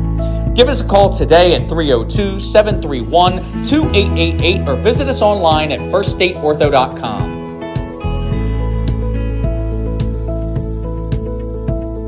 Your home, your community. It's not just where you live, it's where you belong. At Dover Federal Credit Union, we understand what it means to be local. We started here, and we're not going anywhere. We're as local as it gets, and we like it that way. We're not just a financial institution, we are the local credit union that you can trust. Local people, local decisions. Dover Federal Credit Union. Hi, I'm Scott Kammerer from Sodell Concepts. Today we're at Matt's Fish Camp in Fenwick Island, Delaware. Come check us out. Matt's Fish Camp features seafood classics, coastal comfort food, and chef-driven specials that pair perfectly with our large selection of craft ales, curated wine list, and camp cocktails. Matt's offers indoor and outdoor dining and is the perfect place to have dinner with your family, happy hour with friends, or enjoy lunch at the Raw Bar. Matt's Fish Camp in Fenwick Island, Delaware, open 7 days a week year-round. See you soon. Wraps, signs, banners, and promotional items that can help your business stand out from the rest. Looking for an excellent way to convey a professional image?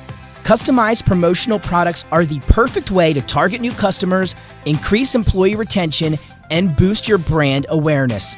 Let the professionals at Cassidy Graphics bring your advertising ideas to life. Give them a call today at 302-326-2412. Again, that number is 302-326-2412. Again, Cassidy Graphics brings your advertising ideas to life.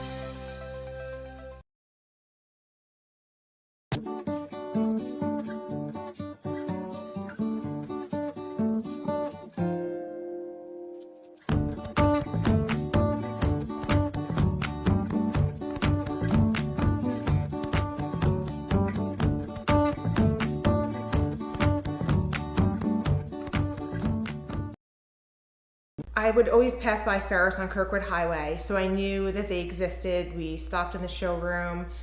We just clicked, like from day one. They did a total kitchen renovation for us. Ferris was so organized. They were on top of everything from day one. Always here when they said they would be, always on time, kept to the schedule. The level of comfort speaking to everyone that works at Ferris, they were just super friendly, easy to talk to. It was like they were friends, not, people coming to work on our kitchen. The room is totally transformed from what it used to look like. To have all this seating now and the big table, the bench seats, it's great. I love coming home and just walking through the laundry room into the kitchen every day. It was just a great experience. We loved ours. I would always pass. Back here at Abessinio Stadium, homecoming for the Howard Wildcats here tonight. So they had some homecoming festivities taking place.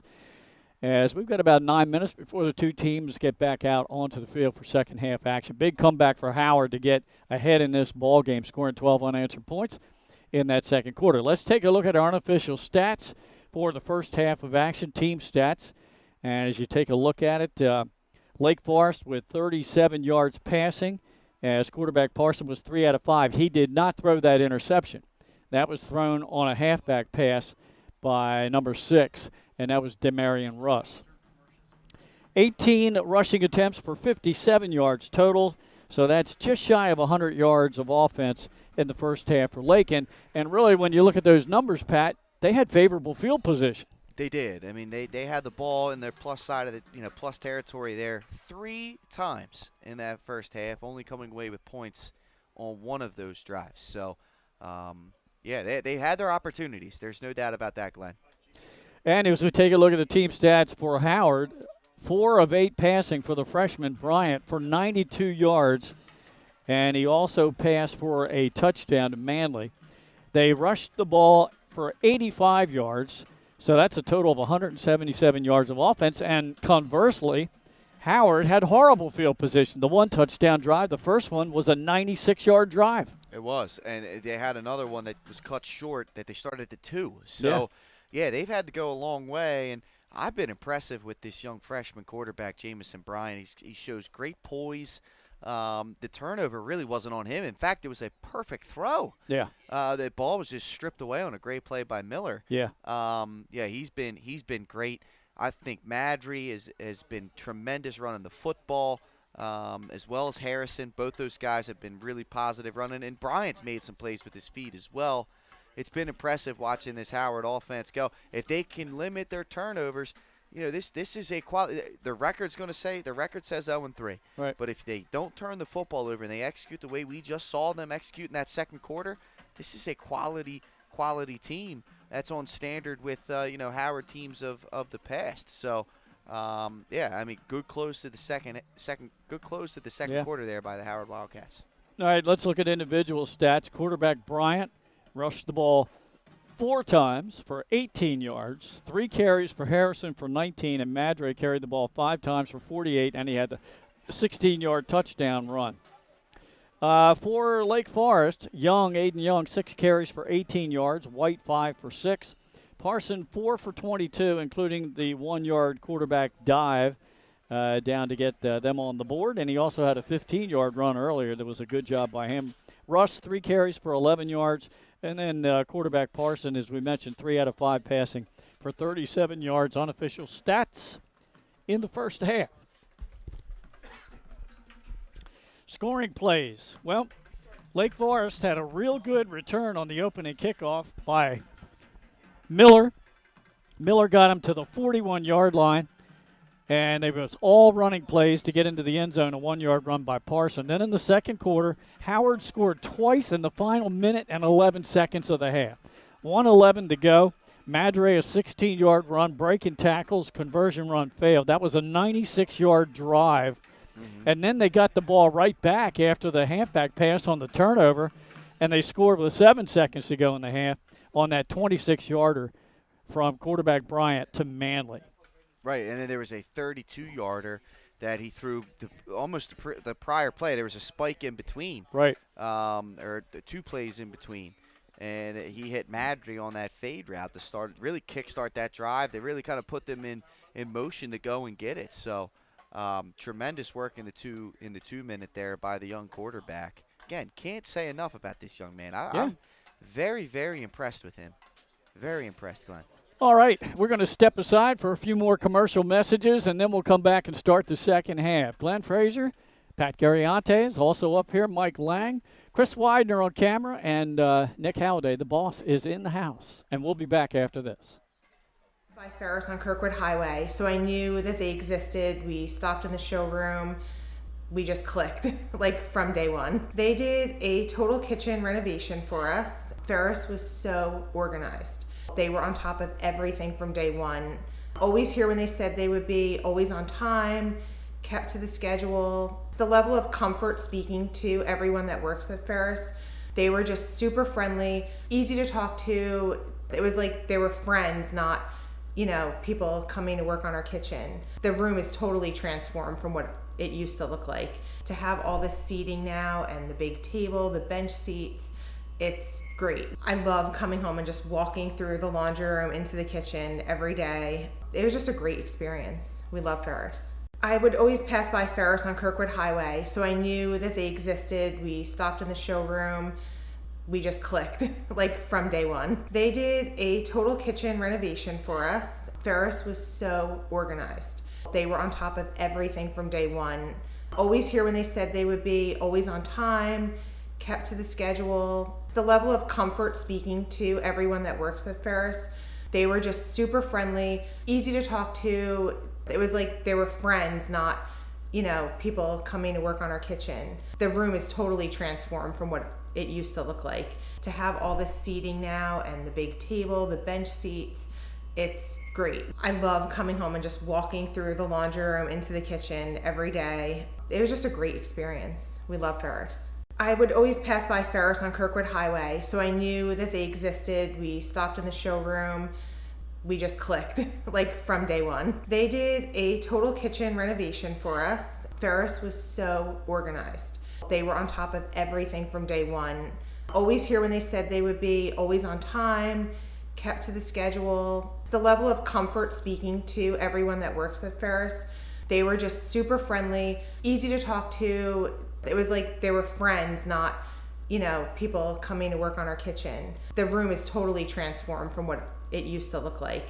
To have all this seating now and the big table, the bench seats, it's great. I love coming home and just walking through the laundry room into the kitchen every day. It was just a great experience. We love Ferris. I would always pass by Ferris on Kirkwood Highway, so I knew that they existed. We stopped in the showroom. We just clicked, like from day one. They did a total kitchen renovation for us. Ferris was so organized. They were on top of everything from day one. Always here when they said they would be, always on time, kept to the schedule. The level of comfort speaking to everyone that works at Ferris, they were just super friendly, easy to talk to. It was like they were friends, not, you know, people coming to work on our kitchen. The room is totally transformed from what it used to look like. To have all this seating now and the big table, the bench seats, it's great. I love coming home and just walking through the laundry room into the kitchen every day. It was just a great experience. We love Ferris. I would always pass by Ferris on Kirkwood Highway, so I knew that they existed. We stopped in the showroom.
Touchdown.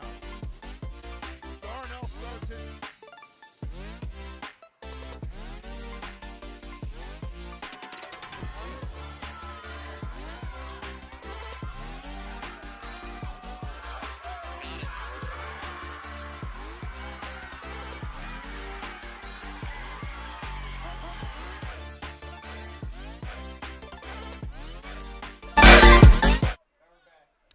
All right, we're ready to start the second half of action. Sorry we had to cut off top plays. We'll run that for you at a later time. Bailey getting ready to kick off for Lake. We'll see what kind of adjustments the Spartans have made. Little squib kick taken by an up back at the 34-yard line across the 40, trying to get to the edge and then tackled at the 42. Good field position here for Howard. You know, Glenn, we love the dramatics here at Delaware Live Sports. As Isaiah Farrell, he was the guy that was on the return there, setting up his team with good field position. Had to leave everybody on a cliffhanger. Yeah, okay. Had to leave everybody on a cliffhanger here coming out of the break with the, I think, where did we leave off at, Mike? Number 3? Number 3, okay. So we'll get you those top 3 plays at another point there. But gotta leave you on a cliffhanger, folks. Okay. All right, here we go. Howard with the offense right back out. They scored the last 2 times they touched the ball.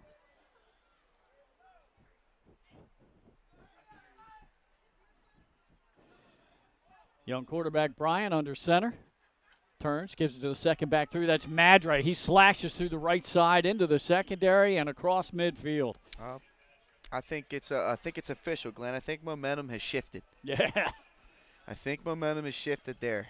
Good hole for Madre to run through and a good first down play, picking up 9. On that right side, Mackay, Eastburn, Nazir Thompson, the center, Pender. 9-yard pickup, 2nd and 1. Wide out, split to the bottom of your screen. Slot receiver to the top. Bryant is checking the wristband for the play. A little bit of confusion in that backfield.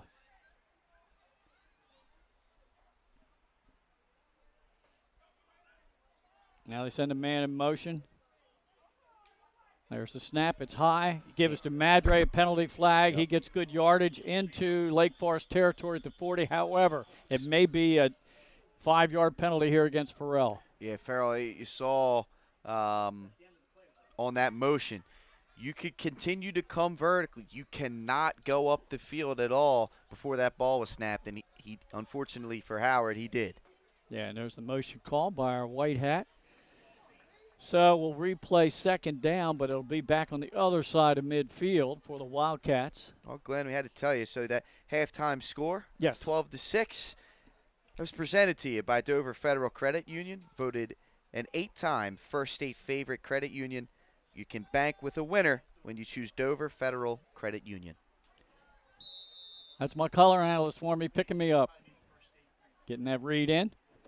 All right, we'll replay 2nd down. Same formation. Now the slot receiver comes in motion. Pass out here in the flat, complete midfield, and into Lake territory, 1st down at the Spartan 45. There it is. They hit Benson, and he lost the gloves, and he caught the football. Well done. You know, a couple of those first couple of drives, you can see them gloves are a little bit slick, forced him to drop a couple. Did a great job looking that one in, picking up the 1st down. Yeah, got about 10 yards on that pass play to the 44 of the Spartans. Just underway here in the second half. Howard scored twice in the final minute 11 of the first half to grab the 12-6 lead. I formation behind Bryant. He's under center. That's a toss. They run the sweep to the top of your screen. That's Madre. Now he cuts it against the grain. Tackled from behind, but he got down to the 35. Yeah, he read it great. It was a wonderful job by the Lake defensive line there on that opposite side. I believe that might have been Cooper and Noel on that side. I'm not sure. They did a wonderful job of setting the edge there, and it forced the cutback. Just great vision by Madry to find the lane to pick up 8 on that front. Yeah. But they did their job for the most part, that defensive line on that far side. 2nd down, about 2. Lone running back behind Bryant. He hands it off right up the middle. I think that might have been Greer. Let's see when they unpile. He took the pile with him and got first down yardage. And indeed, that was Greer. Hey, good job. Hey, just pounded right up the middle there. I like that. He had 1 carry for 4 yards in the first half.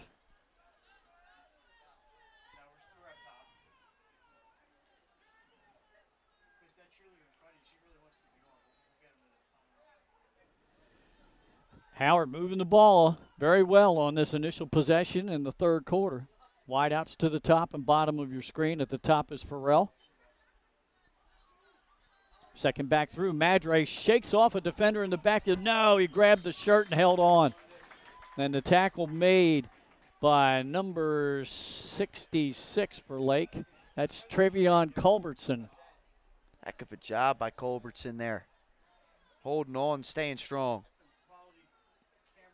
Yeah, it takes a pretty good strong man and a pair of hands to hold on to that shirt of Madre.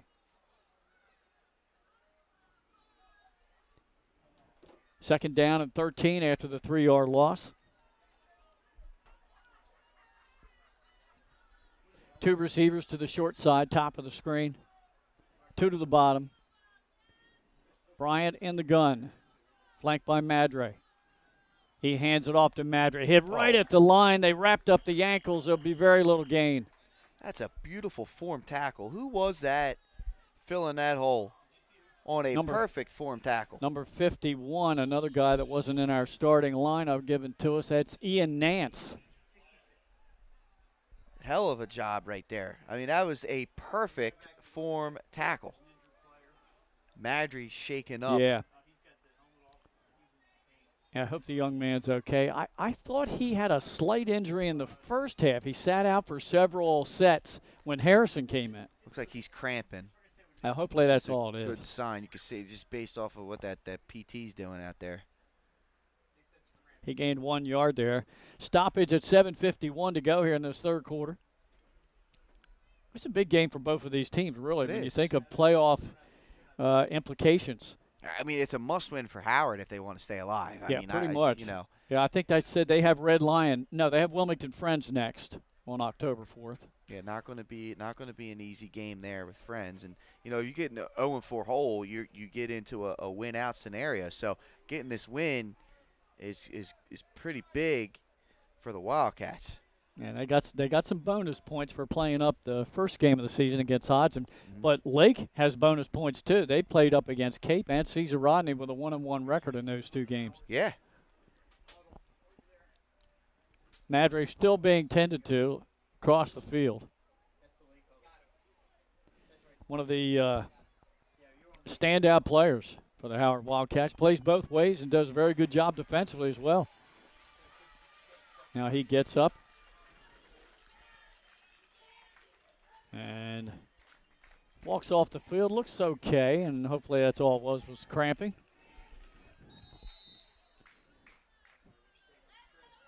So after that injury timeout, third down, and it's still about 12 at the 34-yard line of Lake. Bryant in the gun. 2 receivers, top and bottom of your screen. Pump fake.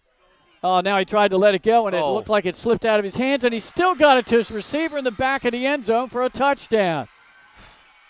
The helmet came off, but the connection was made to Suhal Benson. Heck of a job by Benson. What a route. What a job. What a pump fake by Bryant. And this young man, he's impressive, Glenn. I keep saying it, and he just keeps making more great plays. I mean, wonderful pump fake. He stays in the pocket.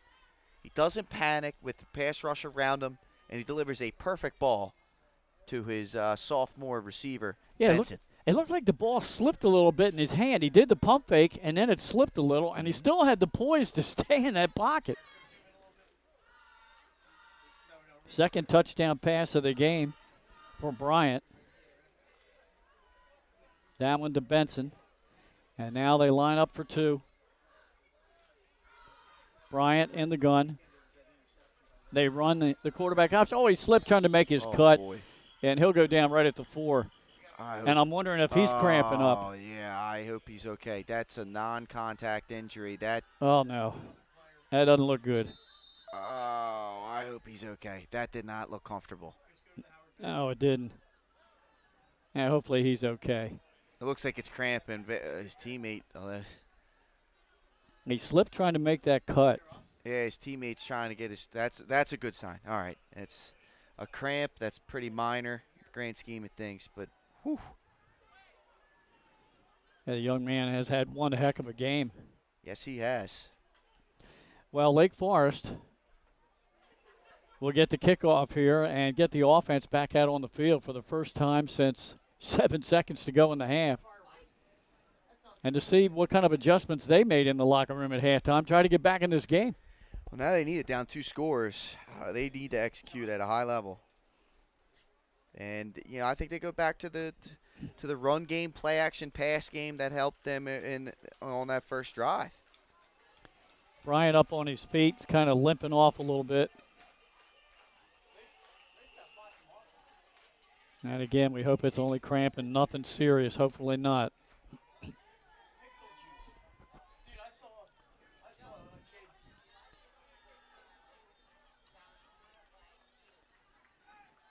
Now, we were told earlier today by Dan Ritter, he sent me the starters. He said that Paradis is the kicker, but listed on the website at number 82. I'm just wondering if with these new unis, he's 19. Might be.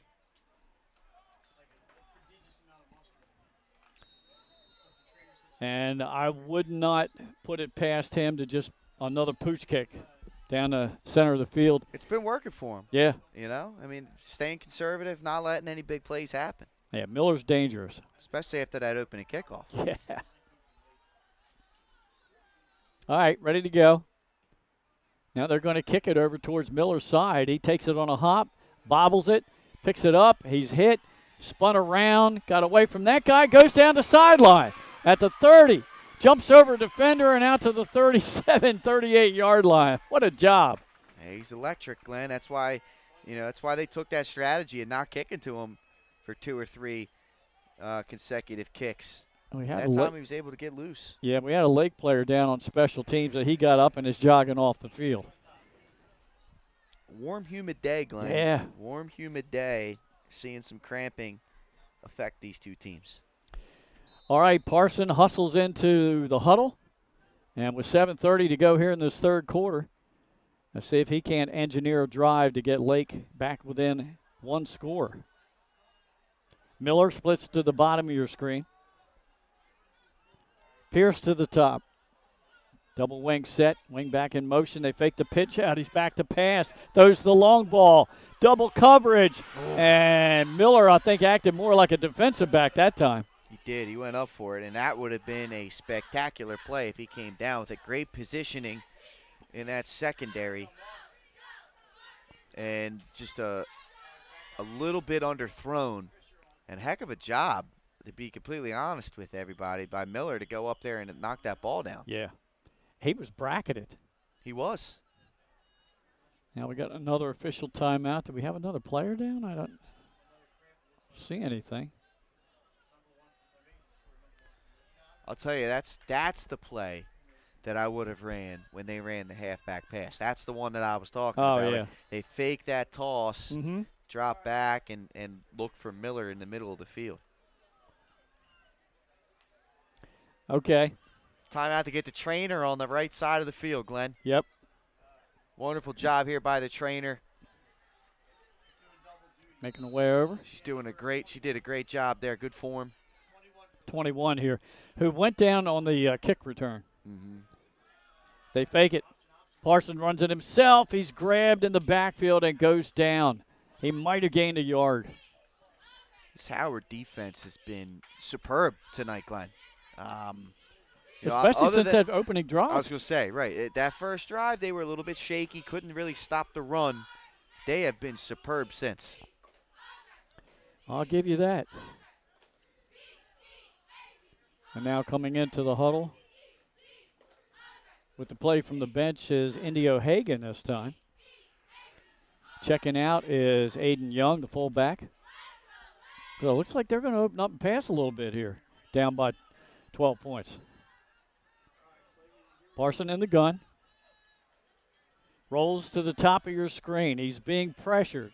Trying to set up. Now he tucks it and runs, and he's got a first down at midfield.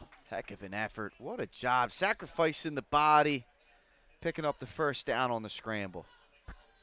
Again, sneaky athlete, this kid, Yes. Parson. I'm impressed with both these quarterbacks. Good, solid two-way QBs.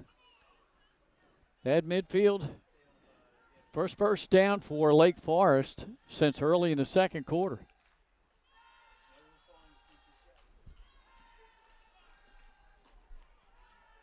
They were able to gain almost 60 yards rushing in the first half. This time, Hagan split to the bottom of your screen. Double wing set. Motion back, gets it. That's Pierce, and he does a nifty job of shifting his motion, and he got away from a couple defenders. He picks up about 6, maybe 7 yards. Looks like Lake potentially getting themselves back in rhythm offensively, Glenn. We'll give Good him first credit down for run. 7 there. Yep, good first down run right there. That's the first official carry of the night for Pierce. 7 yards. Second down and 3. White split to the top of your screen. Miller to the bottom. Pierce in motion. They give it to Aiden Young, the power back. Keeps those legs churning and got close to the 40. He's close. That's close to first down yardage. Looked like they're going to mark him just shy.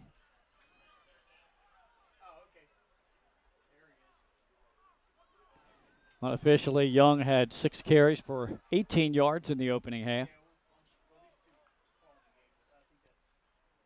Third down, less than a yard to go. Miller split to the bottom of your screen. 2 receivers to the top. Pearson motion to the top.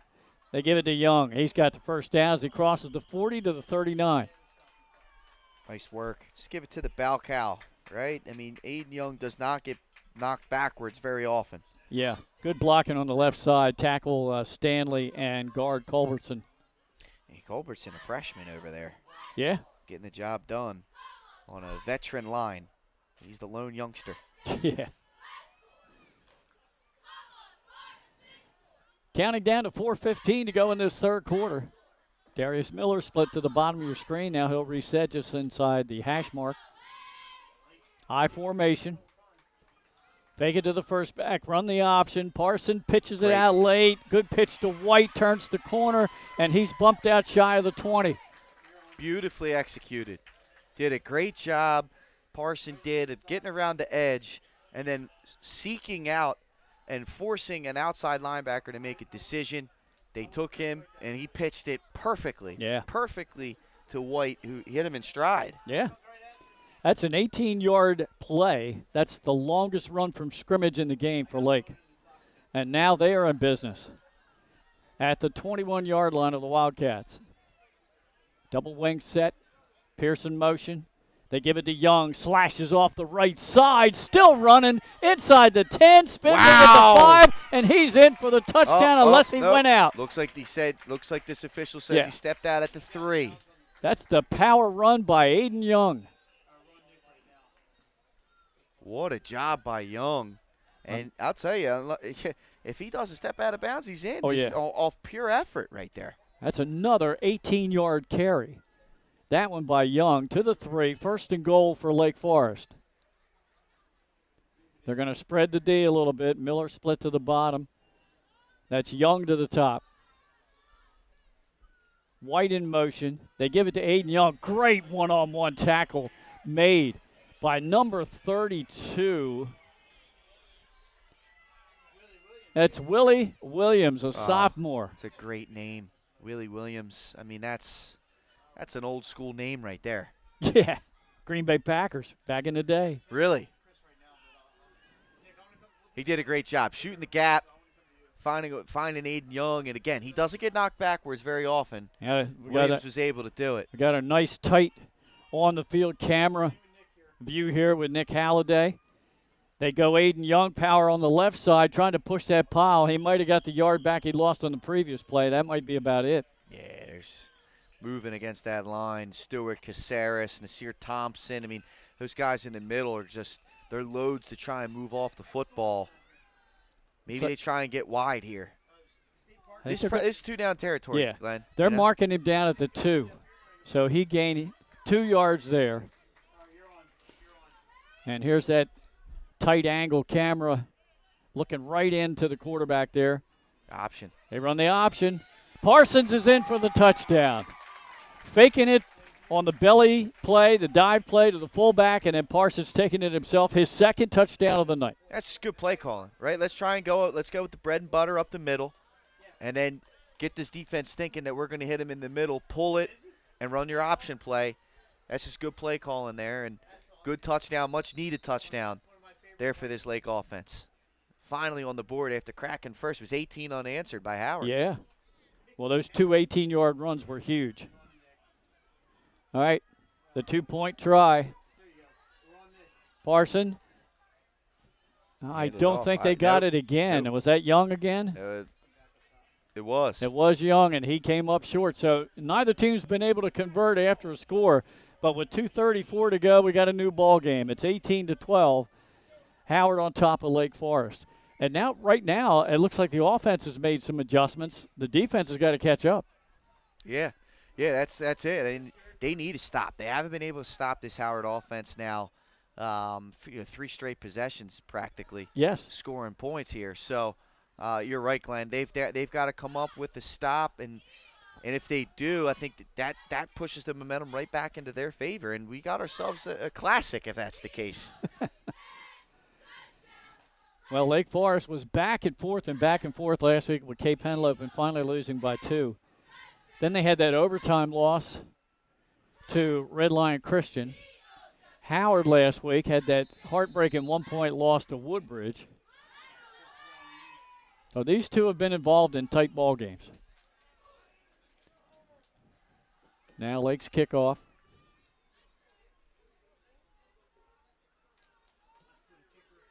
Little squibby down the middle of the field, taking on a hop inside the 20-yard line, right up the middle of the field, 30, 35, 40, a big hit. And he had a full head of steam going all the way out to the 43. That was Harrison. And one thing about Harrison we've seen tonight is I'm not out here trying to juke anybody. No. I'm running straight ahead as fast as I can, and if you're in the way, good luck. Exactly right.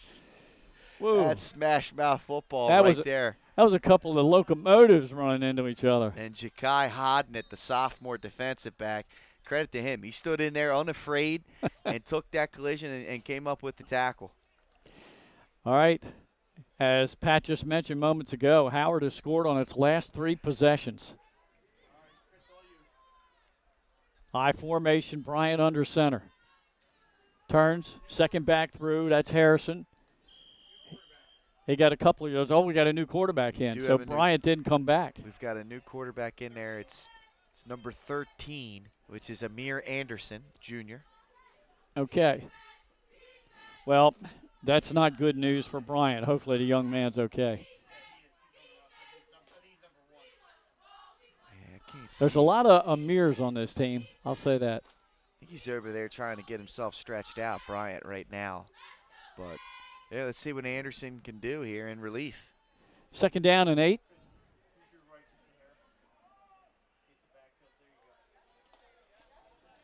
Hand off to the second back through. Again, stood up right at the line. No gain on the play.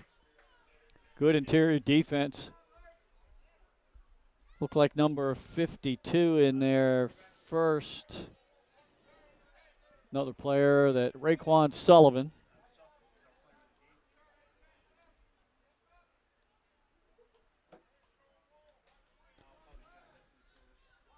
No gain on the play. 3rd down and 8. Counting down to 1:15 to go in this 3rd quarter. Wildcats from their own 45-yard line. 2 wideouts to the bottom of your screen and to the top. Oh, they bobble the snap in the gun and a big loss. That's Finally, tough. Good job by the officials to blow the whistle. Yeah, that's tough. I mean, you get the shotgun snap. usually that's a gimme, but just couldn't quite corral that one in. All right, that's a turning point, Yep. Glenn. That's a turning point. Big stop right there by the Lake defense. That goes for a sack, minus 6 yards. 4th down. One of the few punts we've seen all night. Yeah.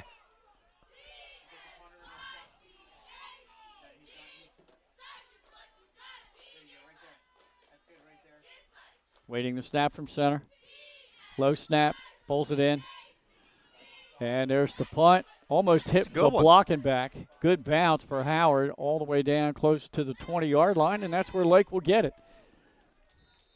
So unfortunately for Howard, the freshman quarterback Bryant went out with what we hope is just cramping, but he had to sit out that entire drive, and thus Howard did not convert, couldn't get a first down. Yeah, momentum was stopped there. We'll see what happens here. Lake right back out on the field. And the ball actually down to the 19-yard line as we have just 6 seconds to go in this third quarter. Spartans break from the huddle. Double wing formation. Fullback Young behind Parson. They fake the pitch out. He looks to pass out into the flat. Pierce makes a nice turnaround catch. He's down the sideline and all the way up near midfield. He did a good job of turning around to get that ball. It was, because he was looking on the outside shoulder. The ball was thrown on the inside, but like you said, he made the good adjustment. He didn't lose his stride. That's just great athleticism. Makes a catch, gets upfield, and that's been Parsons' number one target here tonight. Player down for the Wildcats, but we have come to the end of the third quarter of play. So we'll be back for the fourth quarter of action right after these messages on Delaware Live, powered by 302 Sports. That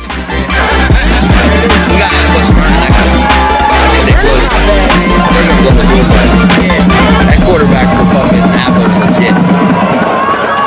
Uh-oh, he gone. He ain't catching him. No. That ain't gonna happen this time.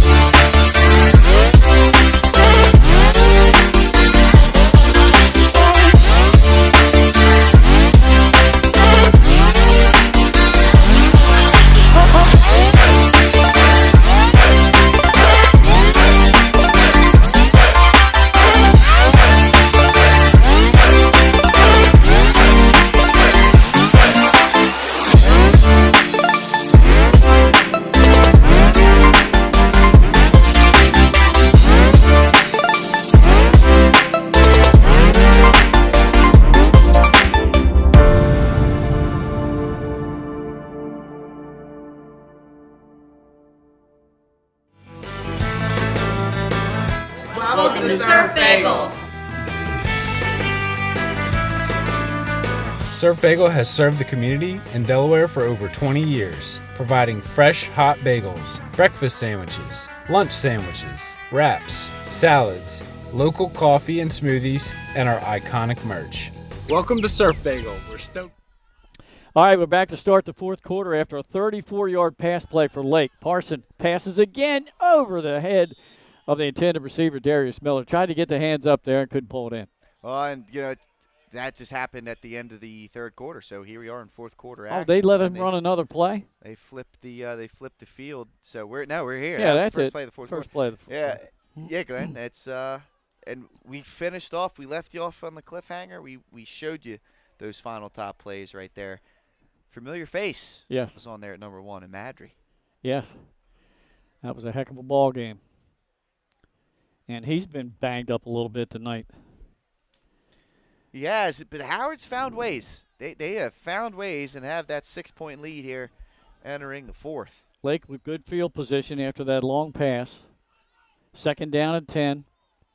Wildcat territory. There's a pass looking downfield, and that's well underthrown, intended for Miller. I don't know whether somebody might have got their hand on that. I was thinking the same thing. I mean, if you watch Parson, he kind of chucked and ducked there, so there was pressure in his face right away. I think his arm might have been hit as he threw that. Okay. Lucky for Lake, that ball wasn't picked off. Nobody was able to, see that in the secondary come up and make a play on. Incomplete brings up 3rd down and 10. We're just underway in the fourth quarter. Howard leads 18-12. And Miller trying to work out maybe some cramping, a little minor cramping as he comes into the huddle. From the Wildcat 47, here we go, 3rd down and 10. Now they're going to reset the wideout, Seth Young. And now I think there's just too much confusion, and Freddie Johnson's going to call a timeout. We'll keep it right here, Pat. Yeah, smart timeout. You want at this point in the game, you got to have your best plays set up, ready to go. Down 6, trying to get momentum back here, early 4th quarter. This is a situation where you put a score on the board and get a 2-point conversion. It puts all that pressure on Howard right now. Potentially with their quarterback, out. So I get this timeout. This is a good timeout to make sure that you're going to be executing, and also you're delivering potentially 2 plays in this huddle. Yep. Here's our 3rd down play. If for some reason we don't get it, this is what we're going to go with. Let's get up on the ball and be ready to go. They're still talking about things in the huddle. Lake Forest, after this game tonight, next Saturday, they will host Sussex Tech. So we've got a couple of Saturday games for these 2 next week. So after this Thursday night game, they have plenty of time to prepare for their next opponent. Almost a bye week. Yeah, it'll be Wilmington Friends for the Howard Wildcats. All right, here we go out of the timeout. 3rd down and 10. Parson under center. Fakes it. Back to pass. Pressure's coming. He scrambles for his life. Rolls the other direction. Flag is down. And now he's just going to run out of bounds with it. I think it's coming back. It's going to be a hold here on the rush from Nasir Thompson. I mean, good pressure by that Howard defensive front. Force that hold. Yeah. Coach Ritter could take the play because it's going to be 4th down and about 9 and decline the penalty, but I'm thinking he's probably going to want to back him up. Yep, they're going to back him up. So it's going to be 3rd down and about 20. Spot foul now is from the line of scrimmage. Yeah. Oh, there he is. He did decline it. There you go. I was going to say, think about that. So it's either 3rd and 20 or 4th down and 10.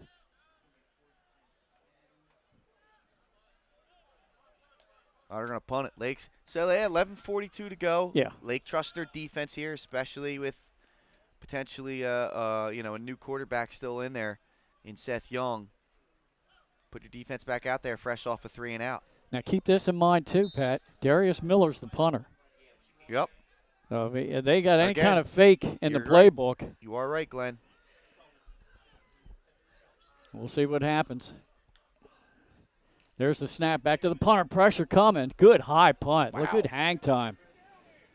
And it's Muffed. fumbled, and they alertly fall on it back outside the 10 at about the 14. Great nice punt, huh? It was. Great punt. Sets him up at the 15. So long field. He did his job. He flipped the field right there and is going to force Howard to move the ball down the field here. And we'll have to check at quarterback, see if I see Madre in the lineup. And can't tell yet. It looks like. So here's a good sign for Howard. Jamison Bryant back out there under center. That is good. High formation behind him. Hands it off to Madre. Madre had a good head of steam going, but, boy, he ran right into the meat of that defense and got shoved back. Yeah, that was a great job there. Looked like I saw 51, Ian Nance, as well as Xavier Cooper. Yep, both there's those Nance young right men here. were in there making the play. Gain of a yard, 2nd down and 9. And Nance was a guy that we saw making a heck of a ton of plays in that Week 1 game against Odessa. He was all over the field. You're right. A lot of guys I had to add to the board tonight, but, I mean, what I have there is the lineup I was given, so, hey. Now Bryant back in the gun. Greer with him. Man in motion. Pump fake. Has time. Scrambles near side. Throws down the middle of the field. Almost a great catch by Madre. And he had a defender draped right on him. I mean, that ball is perfectly placed. Hodding it on the coverage. And it was good coverage. It was just a perfect throw. Yeah. From Bryant on the run again. Madry just couldn't haul it in. So now 3rd down and long. Stops the clock with about 10.5 minutes to go in the ball game. If Lake can get off the field here, they should get good field position. Yeah, you're right. I mean, this is another potential 3 and out without giving up a first down. And like you said, then that punt is really successful. Oh, yeah. then. Yeah. Flipping the field. 2 wide outs to both the top and the bottom of your screen. There we go. Bryant checks the sideline, see about an audible.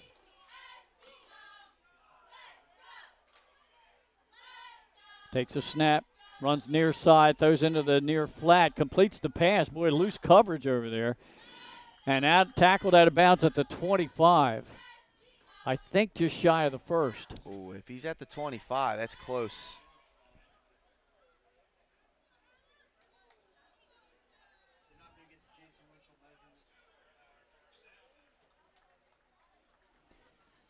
And they're going to move the chains. They're going to say 1st down. Yep. So they got just what they needed. And that's a big play for Howard. Run some more clock. 18-12 ball game. Wildcats on top of the Spartans. Manley, who caught a touchdown pass at the bottom of your screen on the hash. High formation behind Bryant. Gives it to the second back, hit in the backfield and driven back, and that's Culbertson. Great job by Culbertson, just flying through there. And again, not making it easy. Not making it easy here for Howard. That was Harrison on the carry. Nothing there. 2nd down and 10. One thing I've been impressed with Bryant back in passing attempts, the offensive line has given him all day to throw. They've done a very both offensive and defensive line here for Howard has been impressive. I agree, Glenn. 2 wide receivers to the bottom of your screen. A lone receiver, 2 to the top now. Bryant checks the sideline. Takes a pump fake. Now he winds and he throws it deep, and it's almost picked off by Miller, and it was intended for number 6, Jones.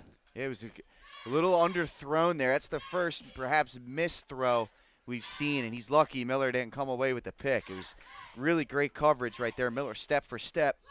He just couldn't haul that one in. Incomplete, stops the clock, brings up 3rd down and 10, 9 minutes to go in the ball game. All right, so yet again, a 3rd and long. Yeah. Can Lake find a way to get off the field here and get the ball back? Plenty of time left for them. Yeah, they couldn't get off the field on the last 3rd and long play. Bryant again checks the sideline, has Madre to his left. 2-step drop, surveys the field, throws in the far. They set up the screen and tackled out of bounds shy of the 30. Good defensive play by Torres. Yeah, great work by Torres. He sniffed it out. He was over there in position, fought through the blocks, and secured a tough open field tackle against Madry. Job well done there by the Spartan defense. So, going to have a little under 9 minutes to play here to get the ball back. The chance to go in for the tie. Only gained 3 yards, so 4th down and 7. Jamison Bryant is the punter. Nice snap. Plenty of time to get off the boot. Gets a good bounce, and he should have picked it up. Lake got away. Well, oh, man, oh, boy. Yeah. He better be careful near that Yeah, it ball. almost bounced back to touch his feet. Yeah, they didn't blow it dead.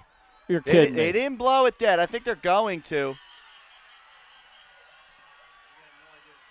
Oh, boy. It was close to hitting his heel. I don't know why he didn't just get away from the football. Well, it looked like it was going to bounce and then to continue to take a Howard bounce, and it didn't. It just died right there. They're going to give it to Howard. They're going to give the ball to Howard at the 35, so they're not going to give him a touchdown. Wow, big turnover.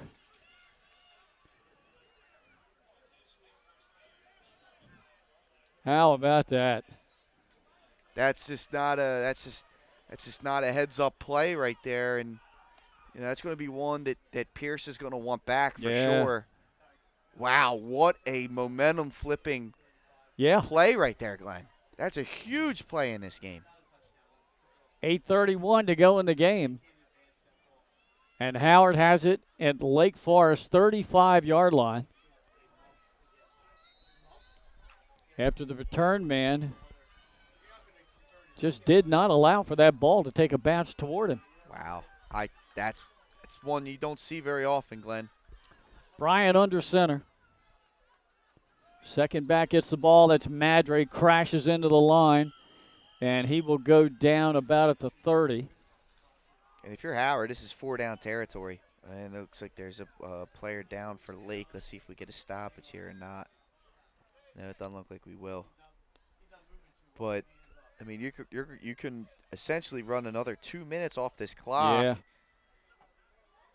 I think that was Sullivan. He looked like he was a little wobbly. He was. Bryant again under center, I formation. Greer the fullback. Halfback, Madry. Oh, hitting the backfield, and that was a run blitz play right there by Culbertson. Great work by Culbertson. Again, shooting the gap and coming up with the big TFL right there. I tell you, this Lake defense standing on their heads out here in this fourth quarter, even after the quick change of possession turnover. Yeah. Trying to give their team a shot. They've lost a minute and a half with that turnover so far on the clock. 3rd down and 9 coming up. Howard may take a timeout here. Let it run down and call timeout. Keep an eye on that back, Judge, but they're not even out of the huddle yet.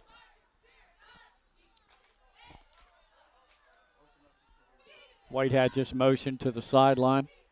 There's 5, 4, 3, and there's a timeout. Yep. They would have gotten it off, but yep.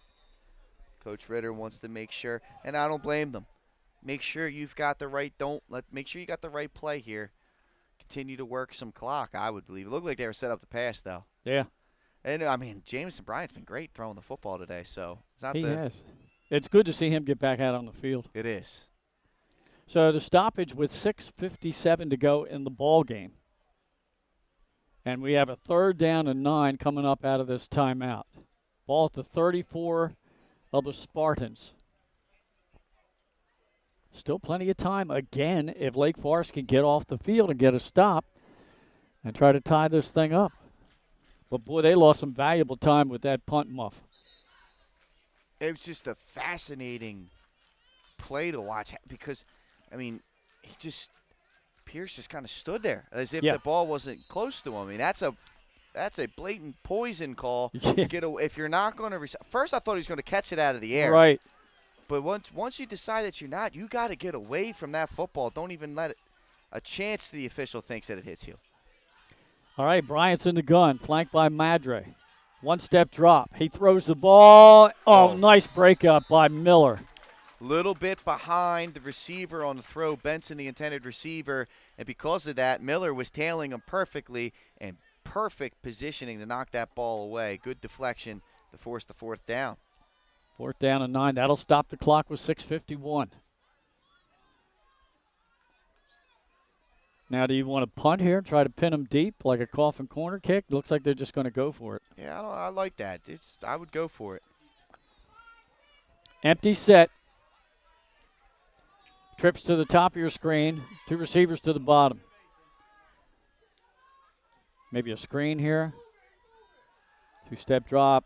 Look left. Throws it back right. Step for step and incomplete. That was good coverage. Lake Forest defender running right with the wide out. So a turnover on down. Spartans will get the ball with 6:45 to go at their 34. Why not? That's a decent opportunity. That's like the first overthrow. So he's made maybe 3 bad throws all night. All of them have come here in the second half, but that one's just a little bit out of reach. All right, so Lake, heck of a job, because after that muff, you could have really hung your head and just allowed, Howard to take this game away. But they come up with the stop, and they're in decent field position, just a little bit less time to where, maybe you need to execute on this drive pretty much. And they're going to go with the fullback play right up the middle. Gain of about 3, maybe 4 yards tops. That's Aiden Young. We'll give him 4, 2nd and 6. And the reason you do that, and we saw it in the Odessa game, he ran for short yardage. Every once in a while, you give it to the fullback up the middle to keep the defense honest. And at one time, he broke it. Right. Yeah, and he almost scored on that play. Well, he did. He went 71, remember? Oh, yes. Yeah. Yes. Yep. All right, 2nd down and 4. Miller split to the bottom of your screen. Parson hands it off right up the middle again to Aiden Young, and he just powers forward, will not go down. He crosses the 45 and has the first. It usually takes more than one to bring him down, and that's proof of it. Looks like he's cramping up again, unfortunately. Well, I think somebody tried to grab him down around the ankles, and he high-stepped out of it. He looks like he's up and okay. All right, there you go. There's some momentum. That's a good play there for Lake. Let's see what Howard can do here. They're almost one stop away here. Yeah. Yep, with 5:40 and counting to go in the ball game, and Howard up by 6. Miller split to the bottom of your screen. Seth Young to the top. Double wing set. Parsons in motion. They go fullback again. They went one too many times to the well, and blitzing through there and making the play is Pryor. Great work by Naheem Pryor. He just shot that gap like you said. He recognized it. Now you got to be careful of the option play. He's going to ride and look for him to get outside. Yeah. Parson, him and White, they've been good on that. Howard's got to be ready for it. 2-yard loss on the last play, 2nd and 12. Double wing set again. They fake the pitch out. Throw into the flat. Wide open is White. Ooh, hard hit right at the end of the play, and he's just shy of the first. Tell you what, though, good job of kind of having some field awareness, knowing that there's probably a safety coming. So he gets the ball, and as he's turning around to get upfield, he lowers his body to get prepared for contact. It was a good hit from DeFeer Portis. Yeah. But 3rd down and short. Good play call right there. 3rd and 2 at the Wildcat 44-yard line. Tight formation. Turn to give it to Young. He just puts that helmet down and tries to power forward, and I don't know. It all depends on the spot, Pat. Maybe they blow it dead. I didn't hear a whistle. Did you hear a whistle? No. You must have. But with headsets on, I can't hear much out there. Looks like he came up shy, so it's going to be 4th and short. Might we see Parsons take it again? Let's see. Are they going to take a measurement?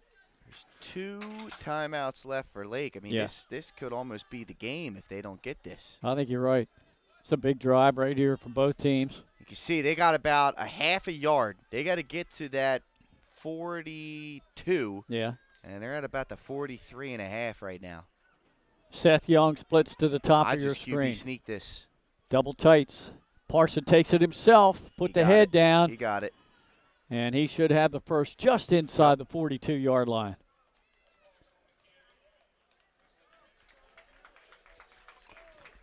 Jackson Parson, a junior quarterback for Lake. Bryant for Howard, a freshman quarterback. Both young men playing a pretty good ball game tonight. They're going to go with a tight formation again. This is a base running formation. Yeah, they're going to run their wing tee at us, Glenn. Tubby Raymond would be proud. Yep. Second back through the fullback. Powers to the 40-yard line. Clock running down close to 3 minutes to go. And as they unpile, that was not Aiden Young that time. That was White.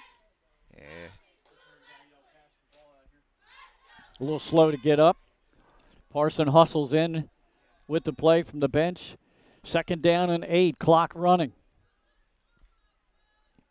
From the Wildcat 40. Miller split to the bottom of your screen. Parson sends White in motion. He gives it to him on the sweep. He makes a nice cutback and then kind of stumbles down to the 30. He should have a first down. Let's see. It's penalty flag down. And that's in a spot that usually means a hold, and that's the call. Yep, they're going to get a hold out there on that edge, Glenn. That's why he was able to get around it. Yep. Well, that'll nullify a first down run. Checking into the game, wideout Indio Hagan now. I believe Freddie Johnson realizes with this penalty they might have to pass to get the first.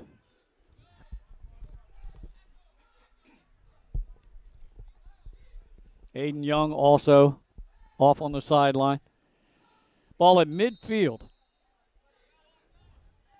And they need to get to the 32-yard line for the first.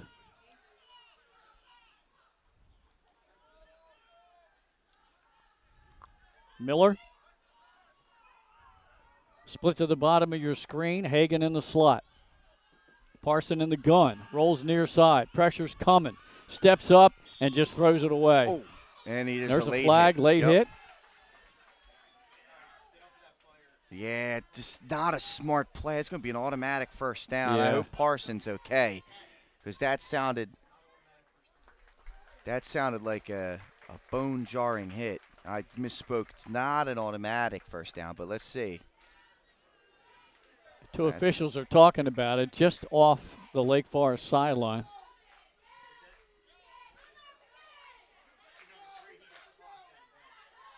They're all discussing it. So after a big holding penalty, put Lake in second down and long. Now we're going to get a penalty going the other direction. Personal foul. Personal foul. Late hit.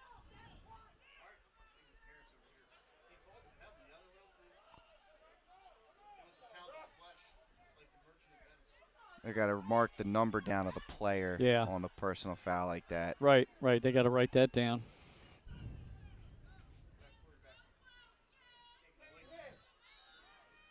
Still a lot of discussion out there. They haven't moved the ball or the down marker. Clock shows 2:04 to go in the game. Not a lot of time. Yeah, and it's execution. It's going to come down to execution here for Lake Forest. This is going to help them. Yeah, 15-yard penalty, spot foul. And they move the chain gang, automatic first down on the personal foul. All right, so I was right. Yeah. Ball now at the 38-yard line of Howard.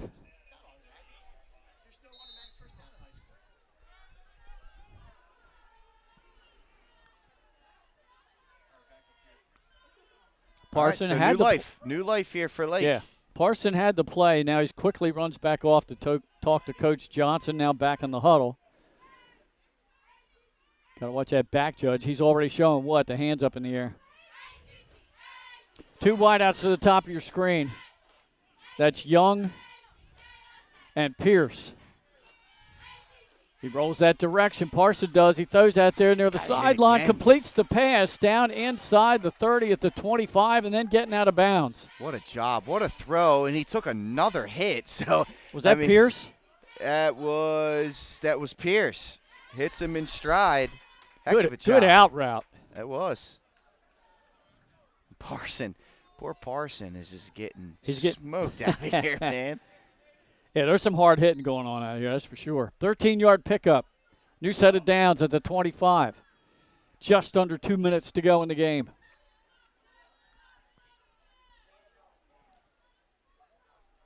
We gotta have more Lake Forest games, Pat. I'll tell That's you, the man. only close game we've had this year was that Odessa game to start the season. Everything else has been a blowout. Right, and now this. Yeah. Oh, boy. Oh, they give it to Young, and right there almost to get the handoff. Pryor. Again. 2 times. Yeah, Lake has to call a timeout here.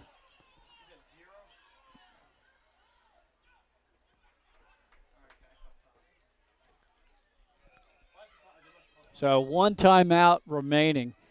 There was a loss of 2 yards. I don't know why the down marker says 4th there. They changed it to second down.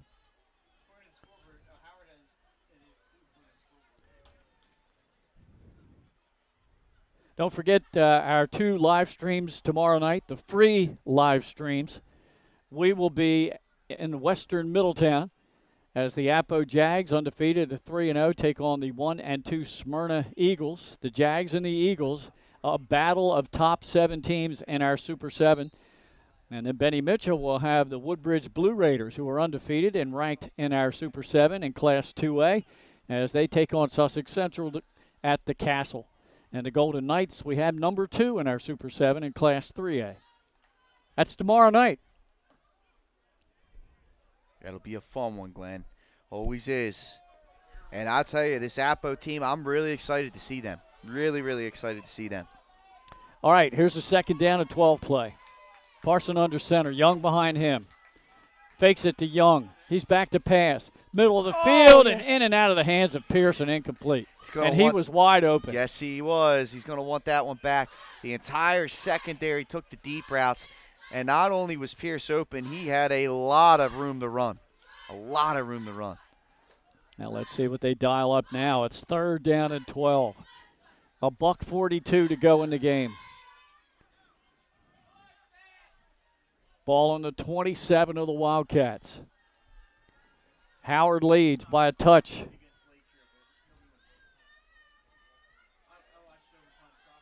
Lake breaking from the huddle. Seth Young split to the top of your screen. 2 receivers to the bottom. Pierce at the hash. They fake the dive play. It's a pitch out to White. He has to sidestep a defender, leap over another, takes a hit, another hit, and he's down near the 19. What an individual effort by White just to turn that into something. He was tackled in the backfield darn near. Yeah. And he was able to turn that into a 5-yard, 6-yard gain and bring up a fourth and manageable right? here as we approach a minute to play.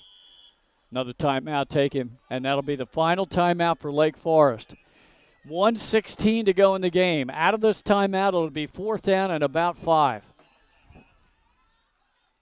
Right at the 20-yard line, Pat. This is it, Glenn. And you know what? I don't mind you wasting your last timeout. You get this first down, the clock stops temporarily. Right. And then it goes into, you can either spike it or you can get up on the ball. Now, they don't really run an offense to where they could probably call a play in from the sideline to run a no huddle. Yeah. I don't know that. Perhaps you run 2 plays here into this huddle. But every time you spike it, you are wasting it down. Yeah. But you call this timeout. This is the game. If you don't get this, it doesn't matter if you got a timeout or not. Got that right.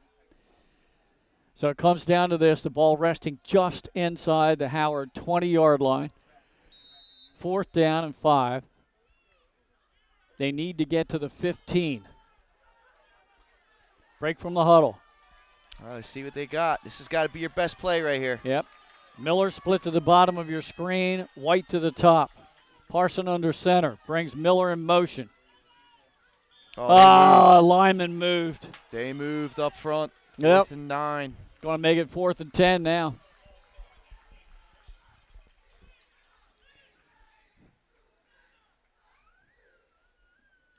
Backs him up. At 4th down and almost 10, 9.5 to go. I'm assuming the Spartans will run the same play they just called. That's if they had a play call, although you would hope they would have had a play called. Well, Parsons came back near the sideline to talk to Coach Johnson again, so he might have switched it up. White will split to the top of your screen. Miller to the bottom. Young behind quarterback Parson. Miller in motion, top of your screen. Parson fakes the handoff, throws the pop pass over the middle, and it's incomplete, and Howard will take over on downs.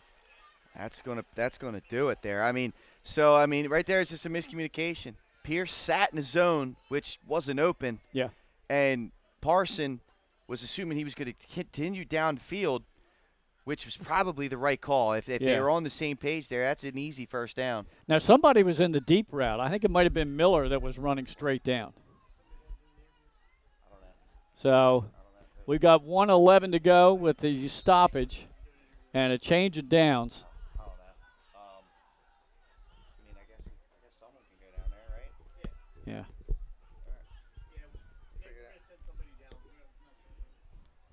And then we'll have our player of the game interview coming up during the post game. I would think we would go with Bryant, the young QB.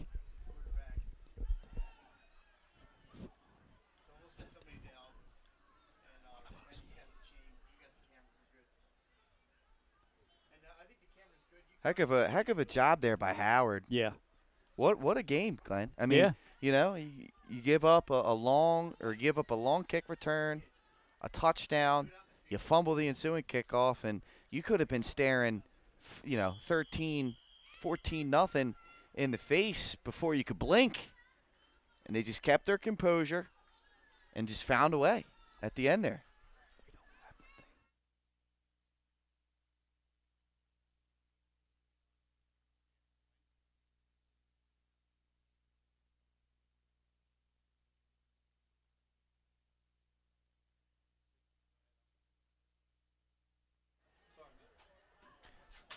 So it looks like we had the final 55 seconds to go here. Lake Forest, heck of an effort here tonight. Both teams, Bryant set up, take final knee here, victory formation for Howard, who's going to get their first victory of the season, which is a big accomplishment there for them, trying to get their season, righted, get it on the right ship here.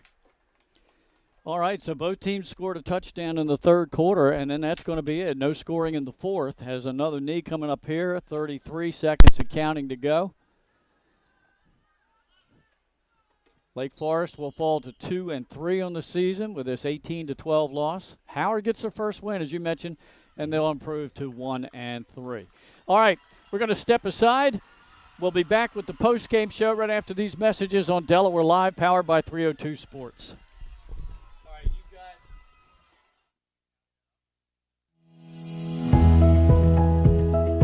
First State Orthopedics has 46 physicians and 22 physician's assistants at 16 locations across the state of Delaware.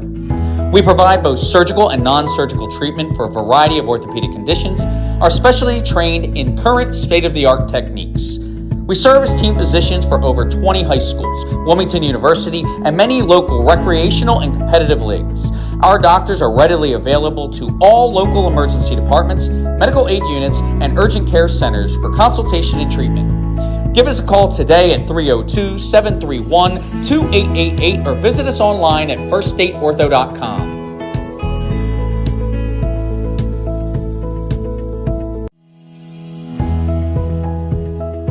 First State Orthopedics has 46 physicians. Your home, your community.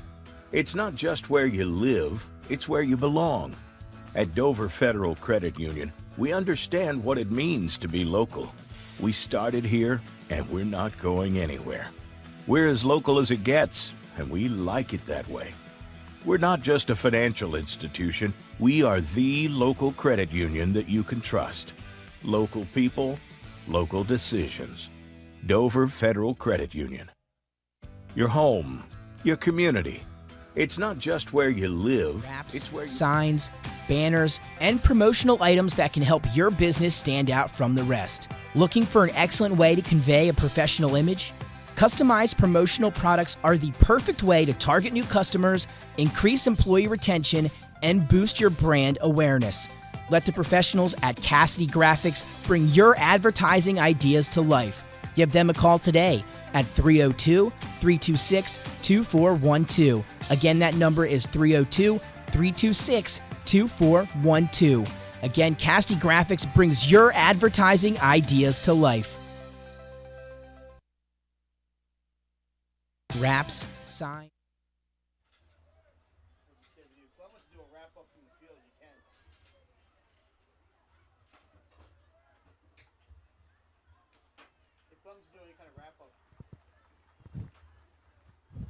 Test.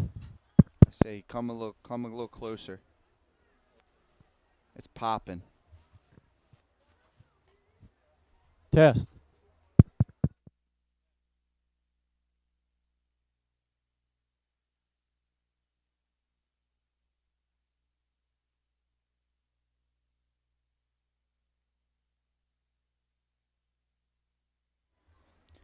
And we're back here, folks, here on 302 Sports live stream. We're at the end of the game. We're going to go down. Glenn is with our player of the game down on the field. All right, here we are down on the field with our player of the game, freshman Jamison Bryant. First off, congratulations on getting a win there, buddy. Thank you, thank you. Tell me, what was working for you today? Because it looked like the first quarter you had bad field position, and they had great field position, but then you guys got it going. What got it started for you? Honestly, the coaches helped me a lot because we watched a lot of film. I watched a lot of film on myself, and I learned their defense, and every chance I took, I gotta make a good chance of it. I ain't make every chance I took every today, but all the chances I could make, I try to make them. I couldn't make everyone, but I'm gonna take them. Yeah. Your offensive line seemed like they gave you a lot of time back there too to read that defense. Oh yes. They last week wasn't so great, but this week they bounced back. Like they stepped up for real. You had a couple of touchdown passes. I think you had about 150 yards passing. So good game for you. And hey, your defense stepped up when you needed them. Yes. I mean, again, last week it wasn't so great. We honestly should have beat Woodbridge, if I'm being real. But our defense, they clutched up today and got us the win. All right, there's our player of the game, Jamison Bryant. Congratulations again, man. Good ball game. Thank you.